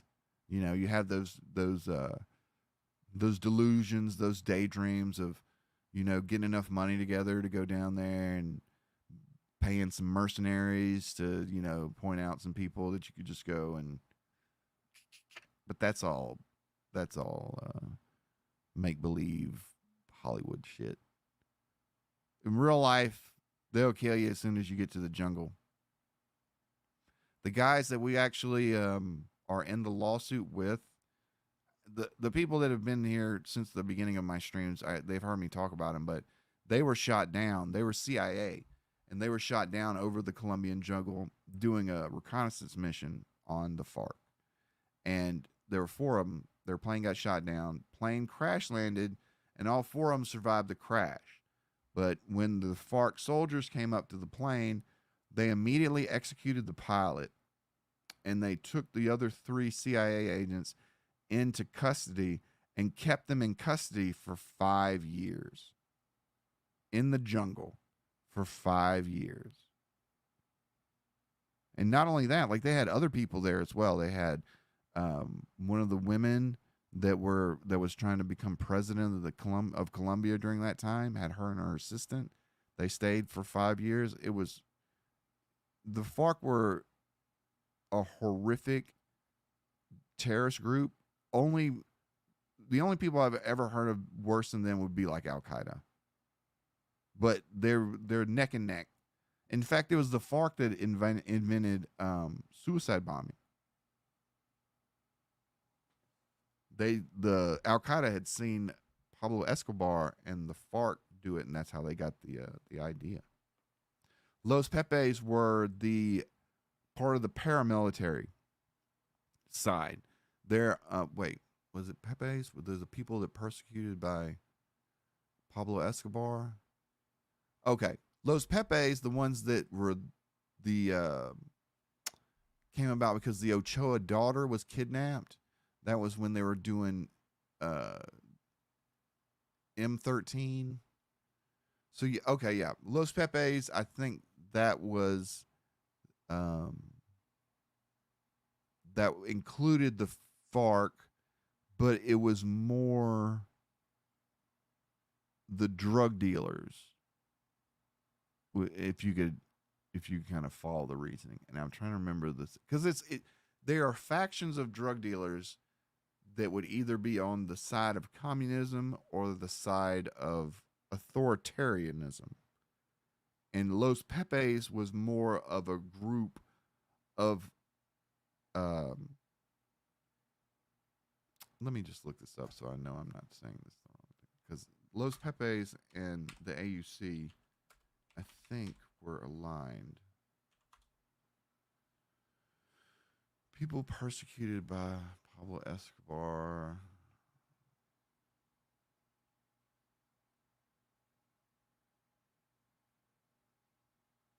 Okay, yeah. This is what Los Pepes were the opposite of FARC.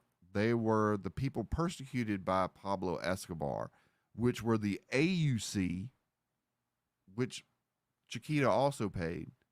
They're just the right-wing side of the Colombia drug syndicate, a lot of the people that were involved in finding Escobar and killing him went on to create their own cartel. One of the guys that led that was named Don Barna. And if you've ever watched Narcos, the first 2 seasons, Don Barna, the one that, he'd have a towel over his shoulder and stuff, he was part of the AUC. And they were fighting not only the Escobar cartel, but the FARC, which were, the backing, that's who backed Escobar. That's the production of the cocaine. That was his cocaine production side, was the FARC. But you got to understand, it's like, once the AUC started taking over labs for the FARC, instead of them just destroying them, all they did was just repurpose them and start using them for themselves. So, yeah. 2 brothers that were in the FARC helped Los Pepes. Yeah, those were the Castellano brothers. And they were kicked out of a lot of paramilitaries just because of how gruesome they were. They ultimately, I believe, they were ultimately murdered by Don Berna. Was it Don Berna? It was one of those. But you see how a lot of convoluted stuff starts happening around this time. You know,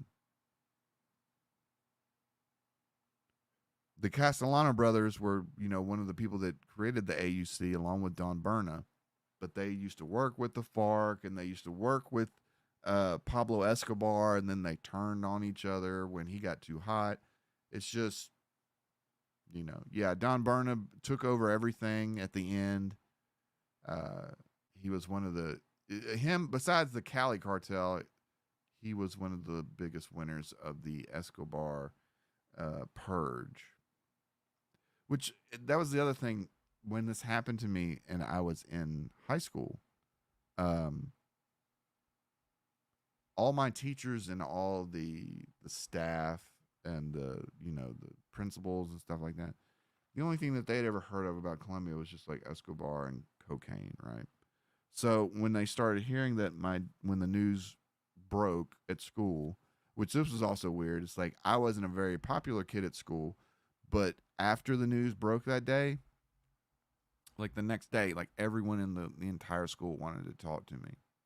And they all wanted to ask me the same question, even the teachers and shit. So I remember going to school, after a few days after it happened, and like, it was just a whirlwind. And I remember like kicking out of there about halfway through because I'm like, I can't fucking take this. Like, not everybody won't fucking shut up. They just, what happened? What happened? I didn't even know what had happened at this point. But after a couple of weeks of this going on, I was like not in school anymore. I'm a senior in high school. I was about to graduate in a few months. And it just like totally like, I was just like, fuck, I don't give a damn about high school, And that's when the dumbass principal calls like me and my mom and my grandmother in, and they start asking my mom and my grandmother if my dad was trafficking cocaine. And I remember my mom, the look on her face, and because it was just like, oh, she's about to punch this motherfucker. But she didn't. She just ended up going off on him and shitting on him. And, I was just like, yeah. Because at that point, I was like, these people, they were so disrespectful. They were just so disrespectful. So, but yeah. Wasn't too far after that I was just like, I'm done with high school. They would the news people would hang out in like the senior parking lot area. That was an area that was like a little bit further away from the school, up on the top of this little hill, and that's where all the stoners and stuff would park because it'd be the last people filling up. You could go up there, and then you couldn't see anything, so it'd be a nice place to chill out or whatever. So in the beginning of this, when I would still going to school, when I would park up there in that thing, when I would come out at the end of school day, there'd be somebody from fucking NBC in the local NBC station in the bushes with a camera crew and the microphone, the camera crew, and the woman with the microphone and everything, the whole nine, over there hiding behind a fucking little van in the bushes, waiting for me to get to my little shitty Chevy Beretta. Do you have a word? Can you give us a word? You talk about this, and then my mom and everyone had already told me, like, don't talk to the media and whatnot. So I'm getting in the car, and they're like trying to put the fucking thing up, and I was like, these motherfuckers are coming to a high school, because a lot of people didn't understand what was going on those first few days.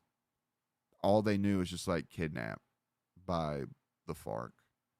So it was a pretty fucked up time. And then the years after that had to go on with, my mom having to deal with probate court because my dad didn't have a will, and the business and all this other stuff. And, a lot of people think like if something like that happens that you sue the government. I never understood, why would you sue your own government? I wanted to sue my own government because of their inaction, but I can't sue them because a terrorist organization killed my father. I just can't do that. It's not possible. So that's why we ended up coming up with the what we came up with. And technically, um, we didn't set a precedent in the Chiquita case because it was settled and it's a confidential settlement. So that one is pretty much never to be, no one can ever know what happened there. But the Fart case is totally public. And we did get a summary judgment in our favor. And we got it to the tune of about $70 million, which we initially had gone for $225 million. But it seemed that everyone during this time, that was about what I don't want to say the average because it's so sick to think about like the average money that they'll pay you out for your father's death. It's always been sick to me that that's the only thing that they can ever offer you is like to make you whole. It's just money. But I mean, like, anybody can have money. But that's the only, that's the only way for them to do, for you to do anything, really. Right now, the guy that we're suing, we had seized, he had a yacht that was valued at about, I think, $50 million. And this yacht was so big that it had a smaller yacht inside of it to ferry people from land and back. And he had this yacht built in America for like $50-60 million. And I'm about to show y'all what this thing looked like.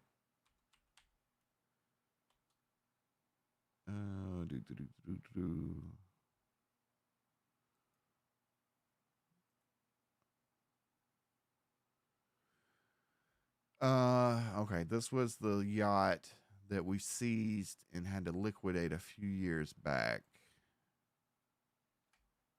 See, San Mark Lopez, this is the guy that that I'm in litigation with, is the owner of two yachts named the Waku. They are seized by the U.S. government. These are the two yachts that were seized. This Waku was sold for about $30 million, and this one was sold for about 20. So about 50 total. Electra, yeah, Beretta. I had two of them, as a matter of fact. I had a red one and a black one, just because I like coupes, And it was a good car. It was a fucking ghetto ass car, but 1996. It was like a 2000. It was like a 1992 Beretta, I think, or 89. It's one of those. But the clear coat was peeling off of it. It was fucking trash, and I love that car. What are those 5 ongoing lawsuits? My 5 ongoing lawsuits? Let me see if I can show y'all without showing y'all. Knight's Oath. What was your family's? 100%. I mean, of course, you divide it among everyone else, but it's 100%. The damn thing was worth 60. I mean, if you would have gone by what he paid for him, it would have been closer to 100. And I don't want anyone to say like I'm throwing these numbers out to be talking bullshit. I can back all this up with receipts. It's just that not a lot of people like seeing litigation stuff, and that was kind of the point of tonight's stream, was just talking about SUPRCRZY and his the lawsuit that he's planning on bringing, and maybe to see if there was another route before they went, down the lawsuit way, because I'm not convinced that he would make it past the dismissal portion. But let's say that he does make it past dismissal. It's going to be an uphill battle because I didn't mention this, that he had Phil had revoked the strike. He had taken the strike off. And that boomer judge is going to sit there and look at that and they're going to say, well, he took it off. You know, what are we really talking about here? And of course, he could talk about his damages, you know, from the time that he wasn't monetized. But then the judge is going to turn around and say, but was Mr. Bonnell, did he have any ability to take that monetization away from you? Or was this just a collateral damage situation that you don't even really know? And I'm just playing devil's advocate about what a boomer judge that's sitting on the bench all day long that does cases about pharmaceutical bankruptcy or Medicare fraud or something like that. They run across a lawsuit talking about this YouTuber is suing this YouTuber because they took down a video but brought it back up but didn't do it in a timely manner. You know, it's gonna be an uphill slog, but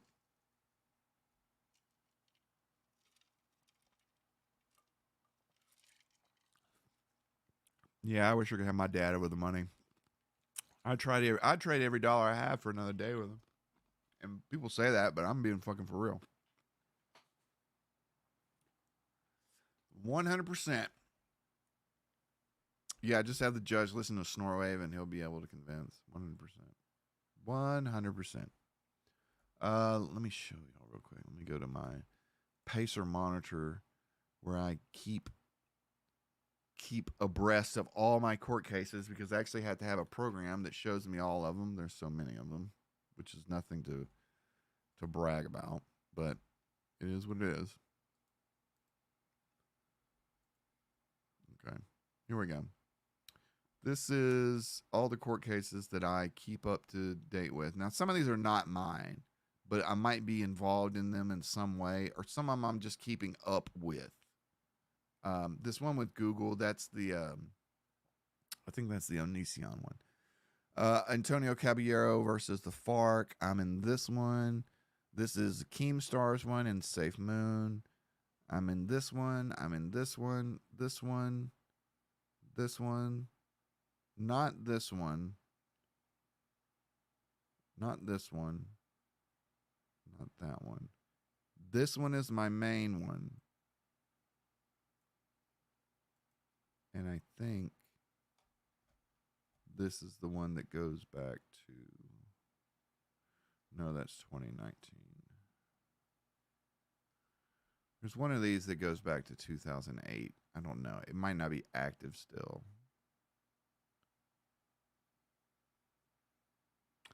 And this is the big one. This is the main one. See those numbers right there where it says 1236? Those are entries in the lawsuit. A lot of the times these things don't, you know, on a normal lawsuit, they might get to like the 100 or 200. This one right here, if you went back to the beginning, it was filed, number one, Thursday, November the 12th, 2009. And this one's still going on. So how many years is that?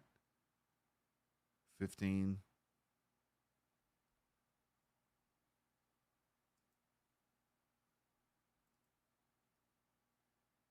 And I mean, the if I was paying for these out of my own pocket,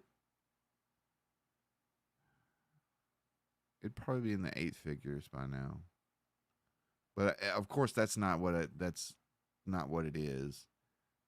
My case was done on spec, so they get paid out of the settlement. Yeah, Tara, I've been to court more than a lawyer. A lot of the times I've actually corrected lawyers on a few things just because one of the advantages I had working at Drama Alert was that I was so good at reading legal briefs and stuff like that. And this was back in 2017. So it was just like a new aspect of Drama Alert. Like we could start looking at court cases, stuff like that, you know, and make it more interesting. Because if y'all don't remember, if you watched Drama Alert long time ago, like 2014, they would do stories about people getting copyright claims or getting a TOS strike or something, you know. It wasn't until about like 2015 that he stopped doing that because there's just too many. Like you just couldn't keep up with it at a certain point.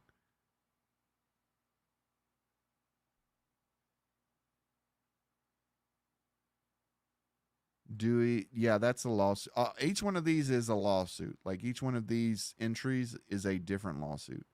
This lawsuit right here is what they call is this this one's like a superseding lawsuit. It just manages everything, all the little smaller things. Because see, look, this is when I filed it. Tuesday, December 30th, 2008. Right after Christmas, 2008. This was the one against the FARC. This was not the one against Chiquita. The one against Chiquita is not up here anymore because it's been settled. But since this one is still under collection, it's still active. Because while we have collected a little bit on that 70, we're not even close.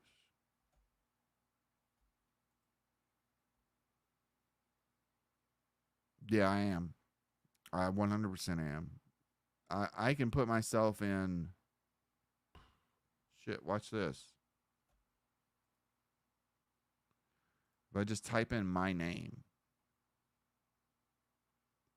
Yeah, they did my first one. Watch this.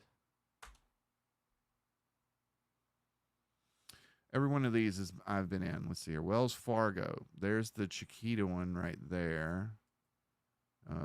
See, filed in 2009. Yeah, filed in 2009. This was the Chiquita one that was ended up being a settlement. This one, 2017. There's the one I just showed y'all. There's another bankruptcy court. See the very bottom with my name. There's another one. It's a court. That's an appeals. This was in Connecticut. That's another one. Wells Fargo in South Dakota. That's another one.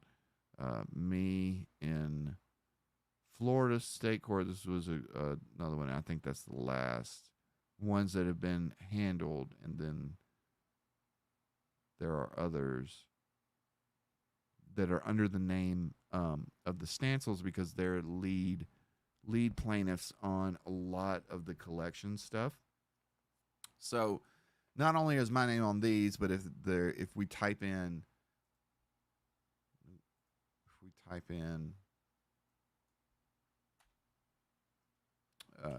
Keith Stancil,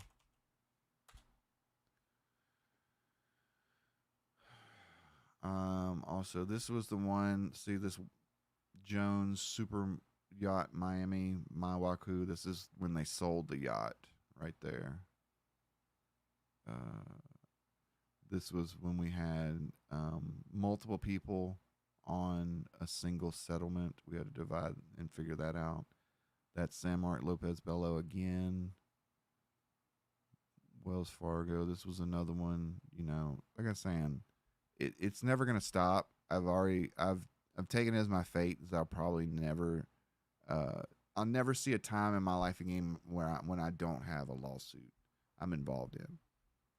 Because at this point, I've been involved in lawsuits steadily since 2007.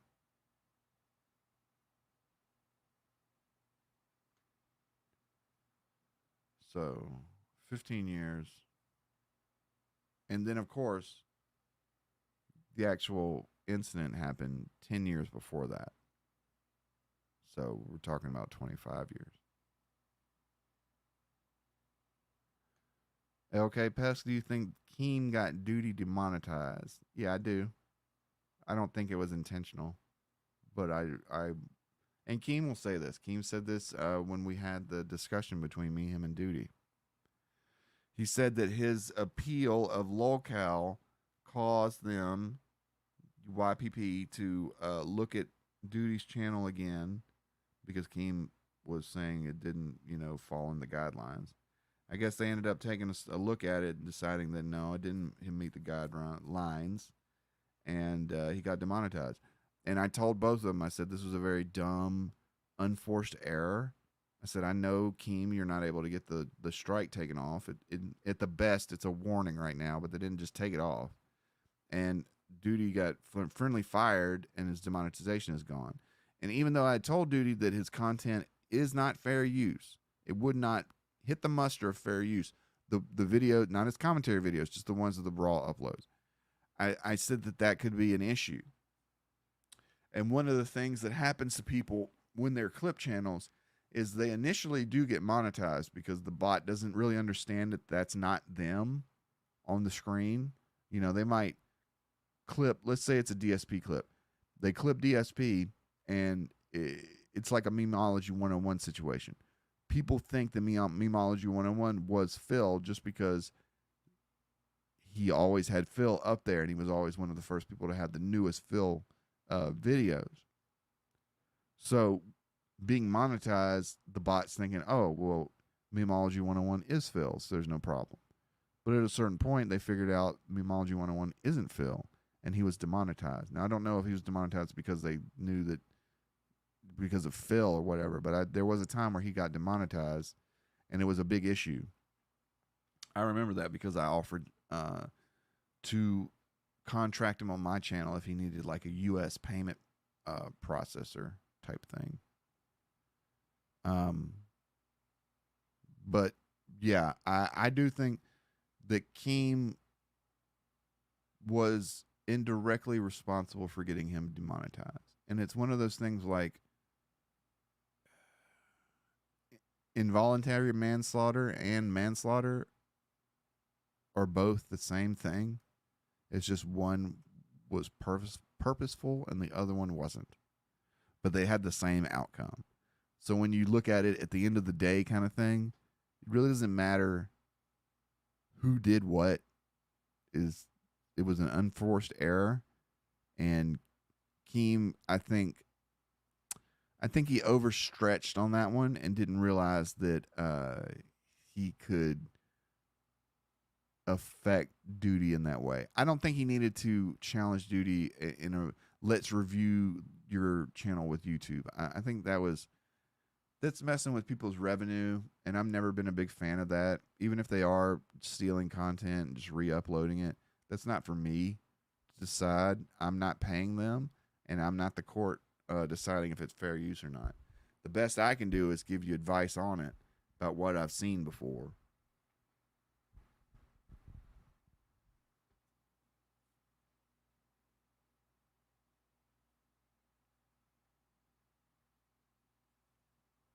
I appreciate that, Grown Meds.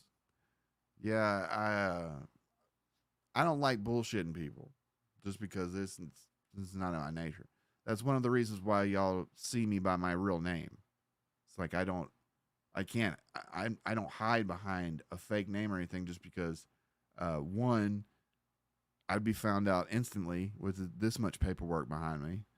So there's really no point. And two, I want people to know that you are talking to Josh Pescator directly. You're not talking to a character. Now, I can act like a character, but when I describe these situations involving my litigation and whatnot, I'm being 100% dead truthful about everything. So, that's why right now I can be pretty serious. I'm not really joking around. We're not using the soundboard and stuff like that because this is not that stream. That's the reason why I didn't really use it that much and do all jokey when Super Crazy is here, is because we're talking about big money. We're talking about a lot of time. We're talking about a lot of stress. Whenever you sign up, my biggest pet peeve is hearing people just throw around the terms like, I'll sue you. I'm going to sue you, police officer. I'm going to get you sued. I'm going to have your job. I'm going to sue you. I'm going to get my dad to sue you. I'm going to sue you. I got a lawyer right now. I'm going to sue you. It's like we hear that so much today from people. But a lot of people don't understand exactly the process and what it takes to sue people righteously. And I'm not talking small claims court, under $5,000 type of shit.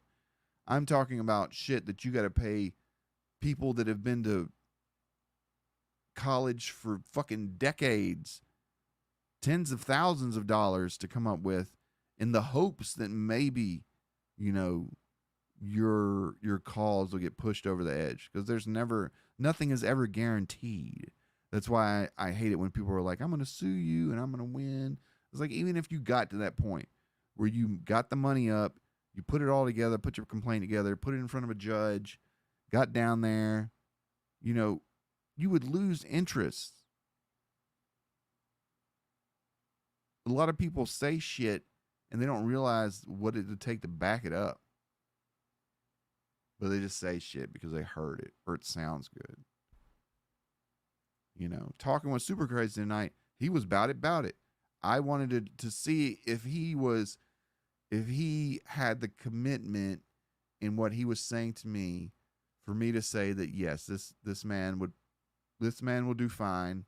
Win, lose, or draw, at least he knows what he's fighting for.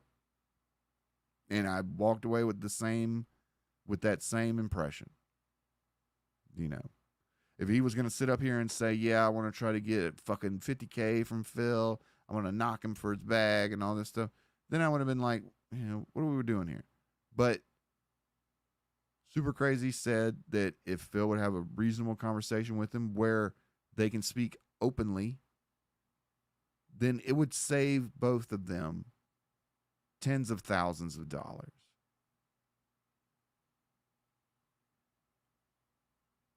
And I don't know about y'all, but I am sick and tired of hearing the lies come from Phil. And I'd like for someone to stand up and explain why some of these, and I don't count myself as a detractor, but why some of these detractors have been on his ass for literal decade, you know, years upon years upon years. It just seems like that he has carried around this fucking weight of all these lies, all these provable lies that he puts in people's faces and then hides from them for years and might address them in passing a year later. I could see how SUPRCRZY is pissed off that he just said, oh, you know, whatever. He fucked me, but he gave me it back. I'm just pushing it on. But then to hear him lie about it, I understand. Let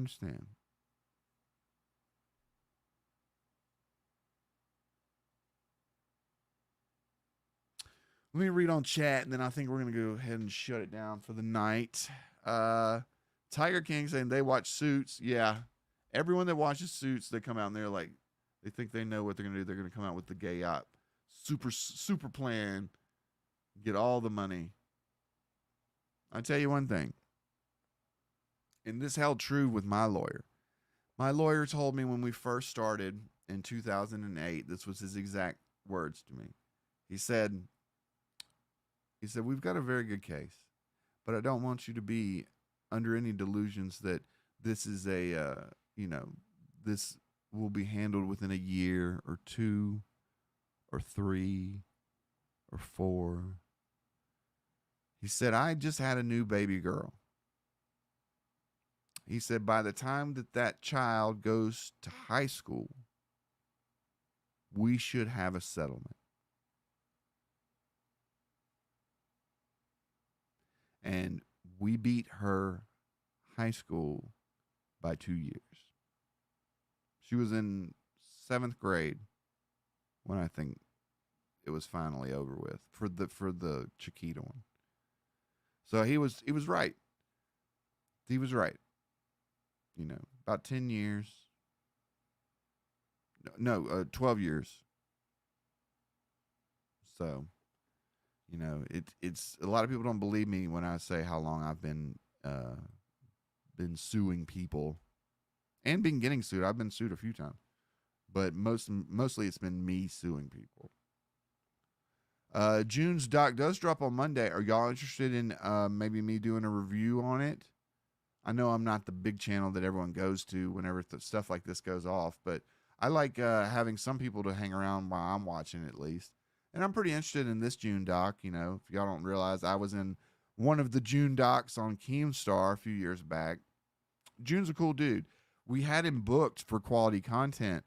It would have been like, if we still had it, he would have been dropping it on Monday, and then later on that Monday, he would have been coming on quality content to give an interview. But of course, we all know what happened with that.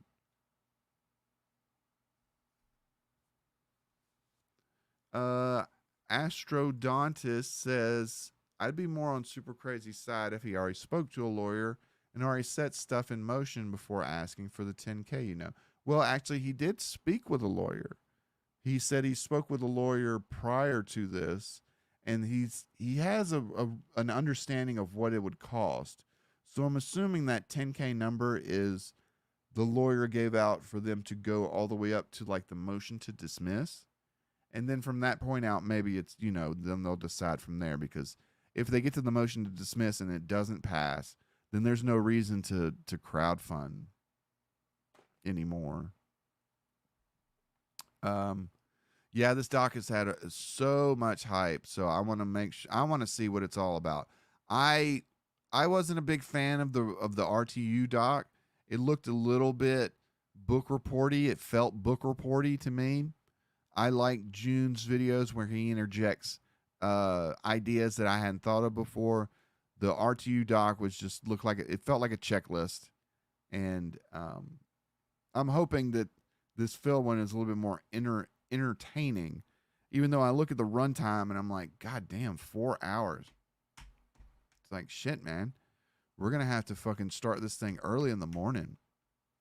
So this weekend I'll take a look at it and see what time I'll start it up, and I'll keep everybody up. And if y'all want to come through and hang out, definitely y'all are welcome. Most definitely. Captain has the right idea, saying I'm not convinced Gundam and Kirshi podcast will be happening at this point. Yeah, me neither. And it's like I told him when he said he didn't want to do quality content anymore. I said, why are you shit canning this idea before this idea you're talking about even y'all haven't even like confirmed it yet? But whatever, it's not my problem anymore. I trust Juno and Phil Doc since it goes in the dense sea scrolls. Yeah, that's the part that I'm interested in. Electrobus says they'll be there. Nightzo says nothing but 4 hours. Nothing about Phil is worth 4 hours. Well, somebody thinks so. Orion says, we know why Phil won't have a charity stream. That's the day he won't make any money. Very, very true. Very, very true.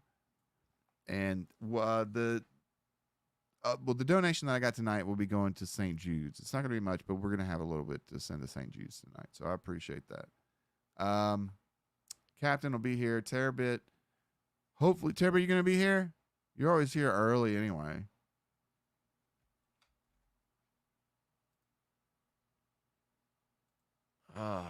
What song do y'all want to end off tonight with?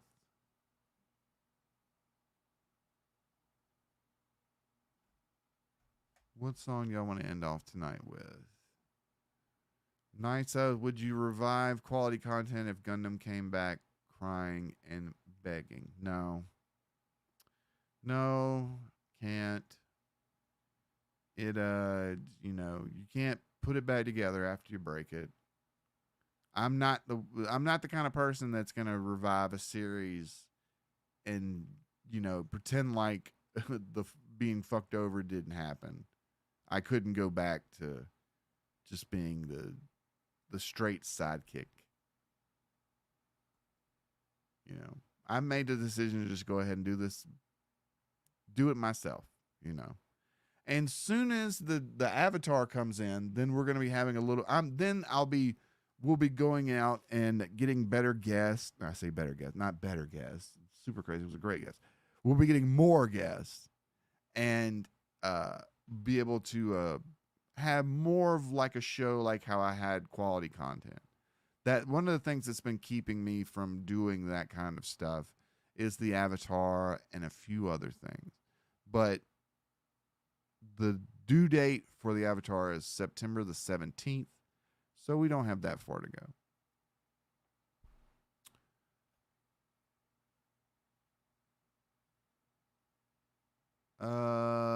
Captain Knights of Gundam betrayed me, and that anus woman is insane. Yes, to both.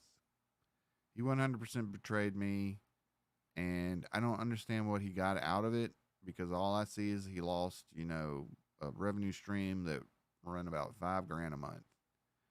And he told me right as I was leaving that he liked his something about like he had more pride on the videos he made than the streams, something like that. Basically saying that he wasn't down with what we were doing, and that's his prerogative. PA grown meds. I'm not gonna go into it right now. Gundam fucked me over on quality content. I had spent a lot of time and effort producing, developing, creating that show. Fuck, I even came up with the name. And by the time that it was coming close to an end, I had noticed that he wasn't taking interest in it at all. He wouldn't show up for pre-production meetings. He wouldn't remember guests. He would, he would. There were a couple streams where he was extremely intoxicated, including one stream where he was so intoxicated that he fell asleep on the stream or passed out on the stream, and I had to pretend like he was playing around, but people were still messaging me talking about wanting to do a wellness check on him. So it wasn't great.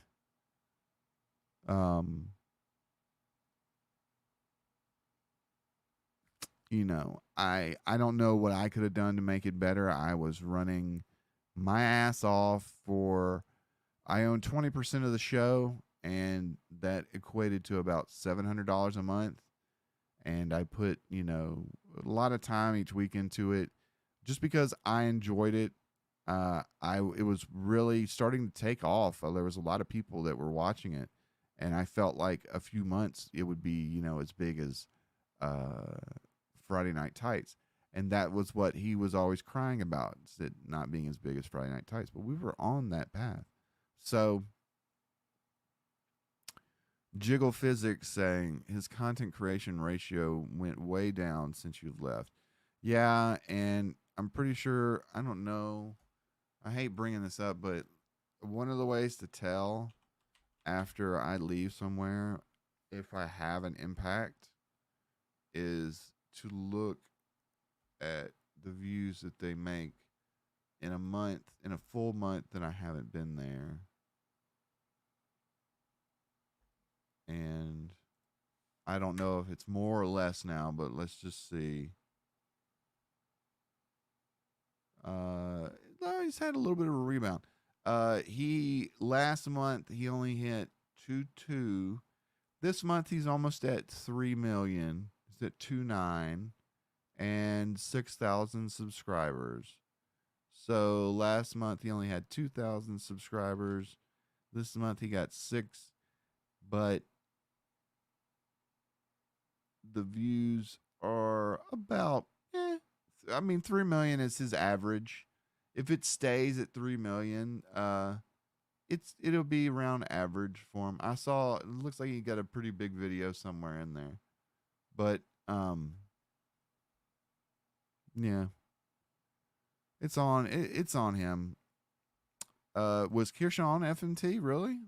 Tonight? I haven't seen anything tonight. I've been just concentrating on my guest and my show. So if she was on tonight, I'm definitely gonna watch that. I want to have Kirsha on it. I want to talk with her. I really enjoyed talking with her on the other on quality content, but I'm not gonna do it until I have my shit straight, because having her on. Oh, it was last week. Oh, okay. I'll check that out. What was I saying? Oh, having her on, I need to have it in my A game. I can't just have disembodied voice with a picture of Better Call Phil Burnell. I gotta have some sort of way for the viewer to engage with me as a person rather than just a voice. You know what I'm saying? If Rec 99 says Gundam comes crawling back, will you accept him? No. And I wouldn't expect him to come crawling back. It's not his style. He has too much pride for that.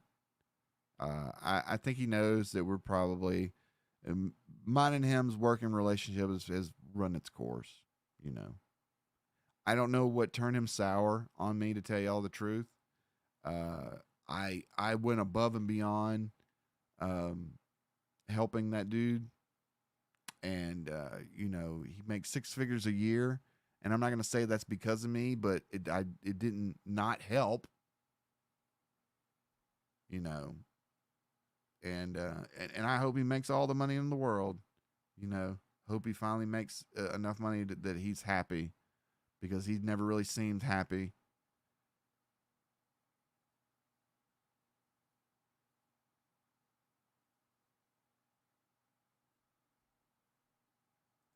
As I said, if you get her, tell the truth of working with Gundam, even if it's off stream. I mean, I've said the truth in the shows that I've done, and I'll tell anyone. You know, it's not like I'll never say it, but I don't want to keep.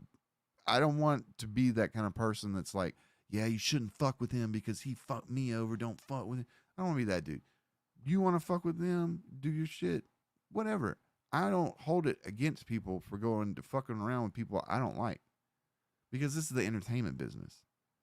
You know, alliances are made, alliances are broken. People do this for business.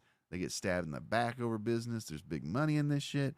Maybe you're friendly at first and then the shit goes south. You know, there's a lot of different flavors of this stuff, because the entertainment industry is, you know, it's the Wild West. So you find somebody that's new and hot, you know, like Kirsha a couple months ago, she was new and hot. She was on the scene. Now she's taking over. She don't need Gundam. I didn't, you know, I thought it would have been a great show, but Gundam needed her more than she needed Gundam.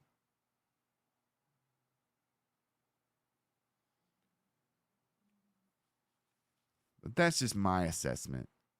What do I know? Yeah, Captain's right. You don't ever work with friends or family because the money kills relationships. And it does.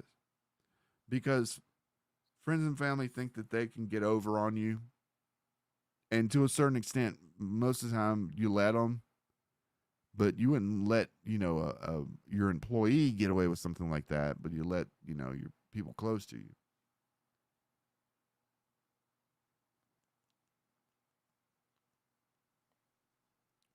One time I went into business with a friend of mine. And I never do it again. I had rented a shop. He was a tenor, and we did a small tent shop that I could do, like, you know, just small car stereo speakers, amps out of, just nothing big. And I think the rent was like $2,000 a month. And he had to pay for his own tent, but we split the rent and all the other stuff, right? So we're in there like 2 months. And the dude, he's doing okay, you know, but he's starting to show up like later and later and stuff. And then it's like, I start noticing, like, when I'm coming in the morning, it looked like somebody had been in, like, spending the night inside the building. And I had told him, I was like, don't be coming back and spending the night in this fucking building, you know, because he had a problem with that, like sneaking off and shit. Sure enough, motherfucker had been sneaking in there at nighttime, getting high. So I couldn't have that shit no more. So I had to fucking shut down the whole business. But that shit wasn't making no money anyway. By the time that the 2010 rolls around, it's like the mobile electronics industry is like half of its size. Pretty much because all the newer cars, you can't take the radios out of them. So integration is like really limited to, you know, speakers, amps, maybe, and tent. But radios, head units, stuff like that,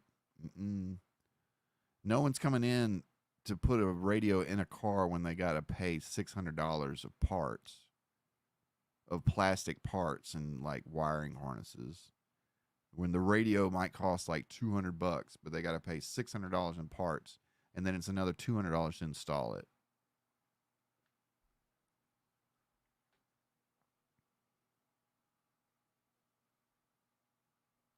Boba the Fat says Awesome Gundam's content is always a week behind the latest topic. Yeah, I told him about that. I tried to get him to figure out a way to where it was like a 2 day turnaround, and I thought the best way of doing it would be to stream and set it up to where you could clip out that 5-6 minutes of talking about that issue or whatever and use that as a video in and of itself and maybe do a little bit more editing, just kind of polish it up. But Gundam never wanted to kind of like, you know, it's hard to explain. He always said that he didn't want it to be professional, but at the same time, I think all he wanted was to just play games on stream with Ziltex. I think that's his idea of streaming. You know, my idea was like to create a show that had a runtime, that had certain, you know, aspects of it, music, guests, you know, videos, all that kind of stuff. Not just here's gameplay with shitty audio, you know. I'm waiting for Ziltex. And I got nothing against Ziltex. I think he was a cool dude. I don't think he's an entertainer though. So I don't see why Gundam was always like reliant on him as the second on his streams, because the numbers spoke for themselves. Like even when they did their best, they hit like I think 50, and that was at the height of quality content. And we did like 100,000, and then all of a sudden it's like 50, and then we went back to normal format, and it went to like 80. So when he streams now, he gets like what, like under 20, and that's really like an example of the sum of the parts is greater than the whole, right? Because me and him together on quality content doing that specific stuff got over 100,000 views a stream, $2,000 a stream in super chats. But now when he does it and it's just him, it's like 25% of that. So that's just, you know, and then me, it's like on my stream, I'm grateful for anybody showing up, but our averages is normally in between 1 and 200. So it didn't really help anyone out. Him just, you know, saying whatever. Captain said he had like 600 when he popped into the gaming stream. I mean, that's cool, I guess. But if we had 600 on quality content, I would consider that an abominational failure. Just on what our averages were. Our average was 4,000 on a bad day, and we were hitting 8,000 when Kirsha was on. It was only a matter of time before we were hitting 10. We would be in the position that Locale Live is in right now.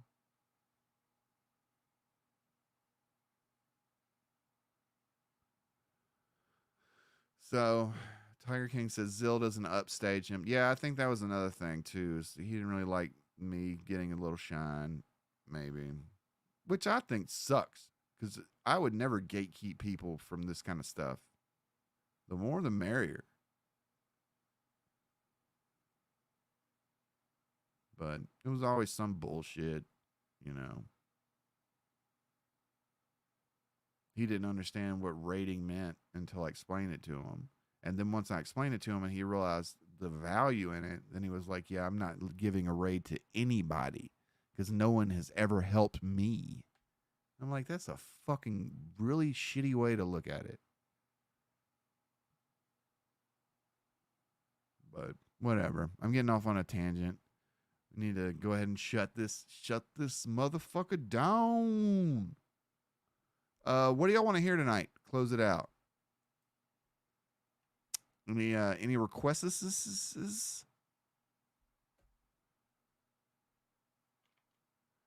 Requests? Some snort wave. I guess we do snort wave in recognition of the lawsuit.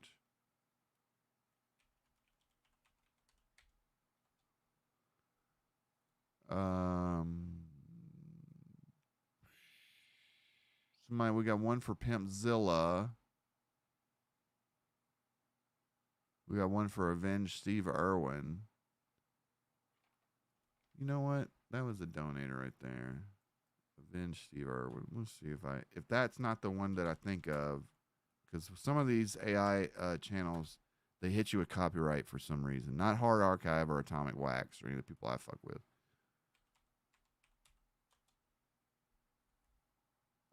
Suspect AI songs. Yeah, we'll try that one. Coexist with My Fist. That's one of my favorite songs. Is there any song that my dad would like that he could play? I don't know. Maybe I helped the CIA move cocaine to the United States. I'm just joking. Let me see.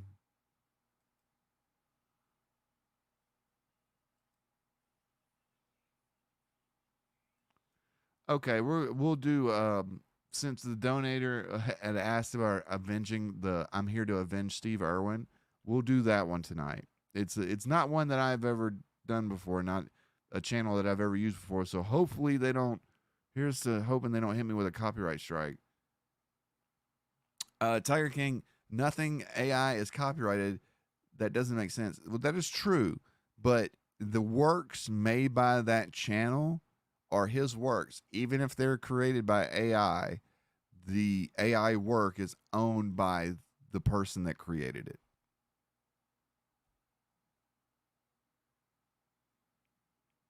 We got one for Gout Walk.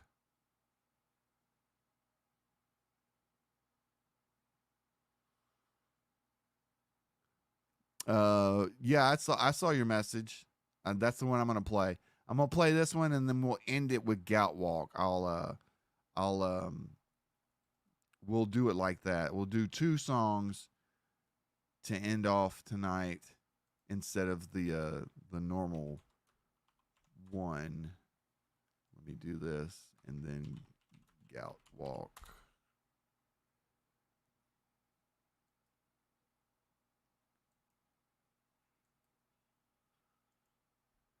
All right, and save that and that right there. All right, guys. Well, thank y'all for coming out. My thanks to SUPRCRZY for giving me the exclusive on his upcoming lawsuit with DSP. Appreciate that, homie.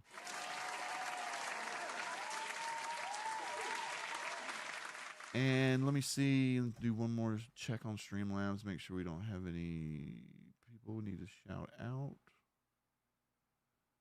No. Love you too, Jiggle Physics. But let's go ahead and get rid of that. Thank y'all for coming out, and I'll holler at y'all on Monday when we do the June DSP doc. I don't know when, but you'll see it on the community post. You'll see it somewhere. Check my Twitter too. But we're going to go with I'm here to avenge Steve Irwin, and we're going to end it off with Gout Walk. So, y'all have a good night, everybody.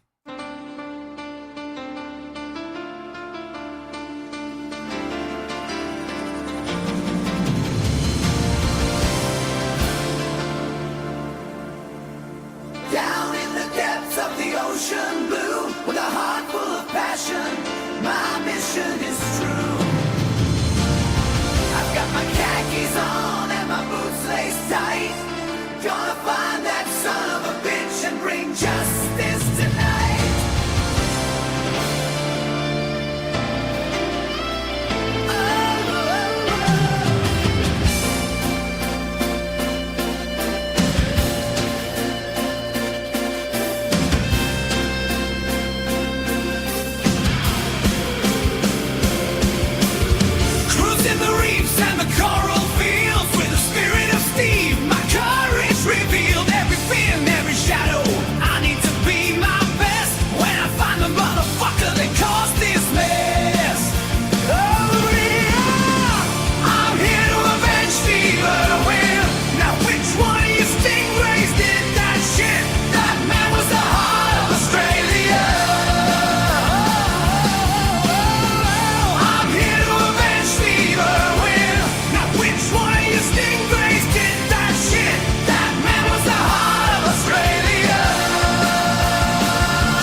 Bloody hell, Petey, you gotta kill them all. You can't let those cons get away with what they did.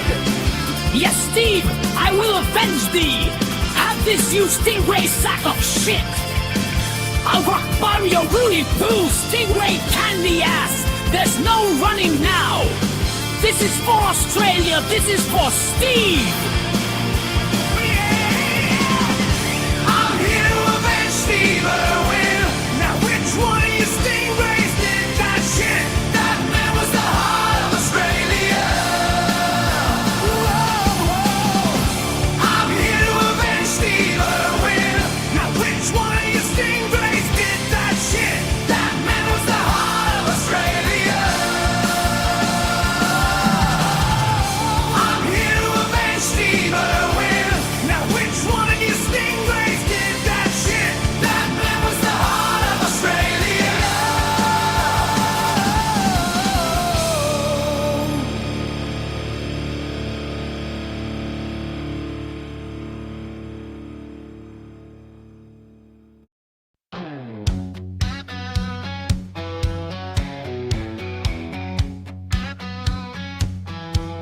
It's 1984 and I helped the CIA move cocaine to America. This is the time period of the crack mass hysteria. We needed the funds to fund the Contras in Nicaragua. The CIA agent said to me, Hank, we need you to get in the chopper. We need you to help us move this cocaine to these dealers in Los Angeles. Cause what they will do with this cocaine will be more profitable than cannabis. They told me we use cocaine to invent crack. They said we found some men who will distribute the sacks. I helped the CIA move cocaine to the States. They said if you do this for us, the pay will be great. I had no choice to go along with it as I feared for my own life. The CIA kidnapped me before so they can do it again by the night. I met with Ronald Reagan behind closed doors. He said we'll give you anything you want, money, drugs, and whores, because we heard what you did in Vietnam. I said, fuck yeah, let's sell cocaine all night long. I helped the CIA move cocaine to the States, oh yeah. Oh yeah, I helped the CIA move cocaine to the States. Fast forward to 1996 and Gary Webb broke the news. He must have not known because he had broke the rules. The CIA started panicking about their connection to Ricky Ross, fucking with the money or else the CIA would be in for a big loss. Now by that time period I had been at the game since 1988. That's when I felt like it was time to stop pushing weight. I seen how it was destroying communities that bad. Plus I felt like the CIA was about to take out my ass. I helped the CIA move cocaine to the States. They said if you do this for us, the pay will be great. I had no choice to go along with it as I feared for my own life. The CIA kidnapped me before so they can do it again by the night. I met with Ronald Reagan behind closed doors. He said we'll give you anything you want, money, drugs, and whores, because we heard what you did in Vietnam. I said, fuck yeah, let's sell cocaine all night long. I helped the CIA move cocaine to the States, oh yeah. Oh yeah, I helped the CIA move cocaine to the States.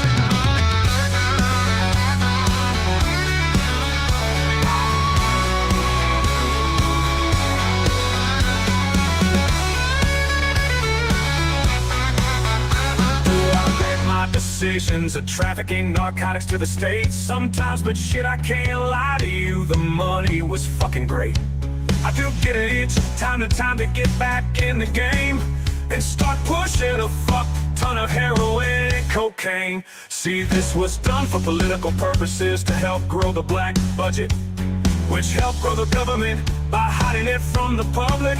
If you smoke crack at some point, the cocaine was in my hands. I could be killed for this like Gary Webb, but I don't give a damn. I helped the CIA move cocaine to the States.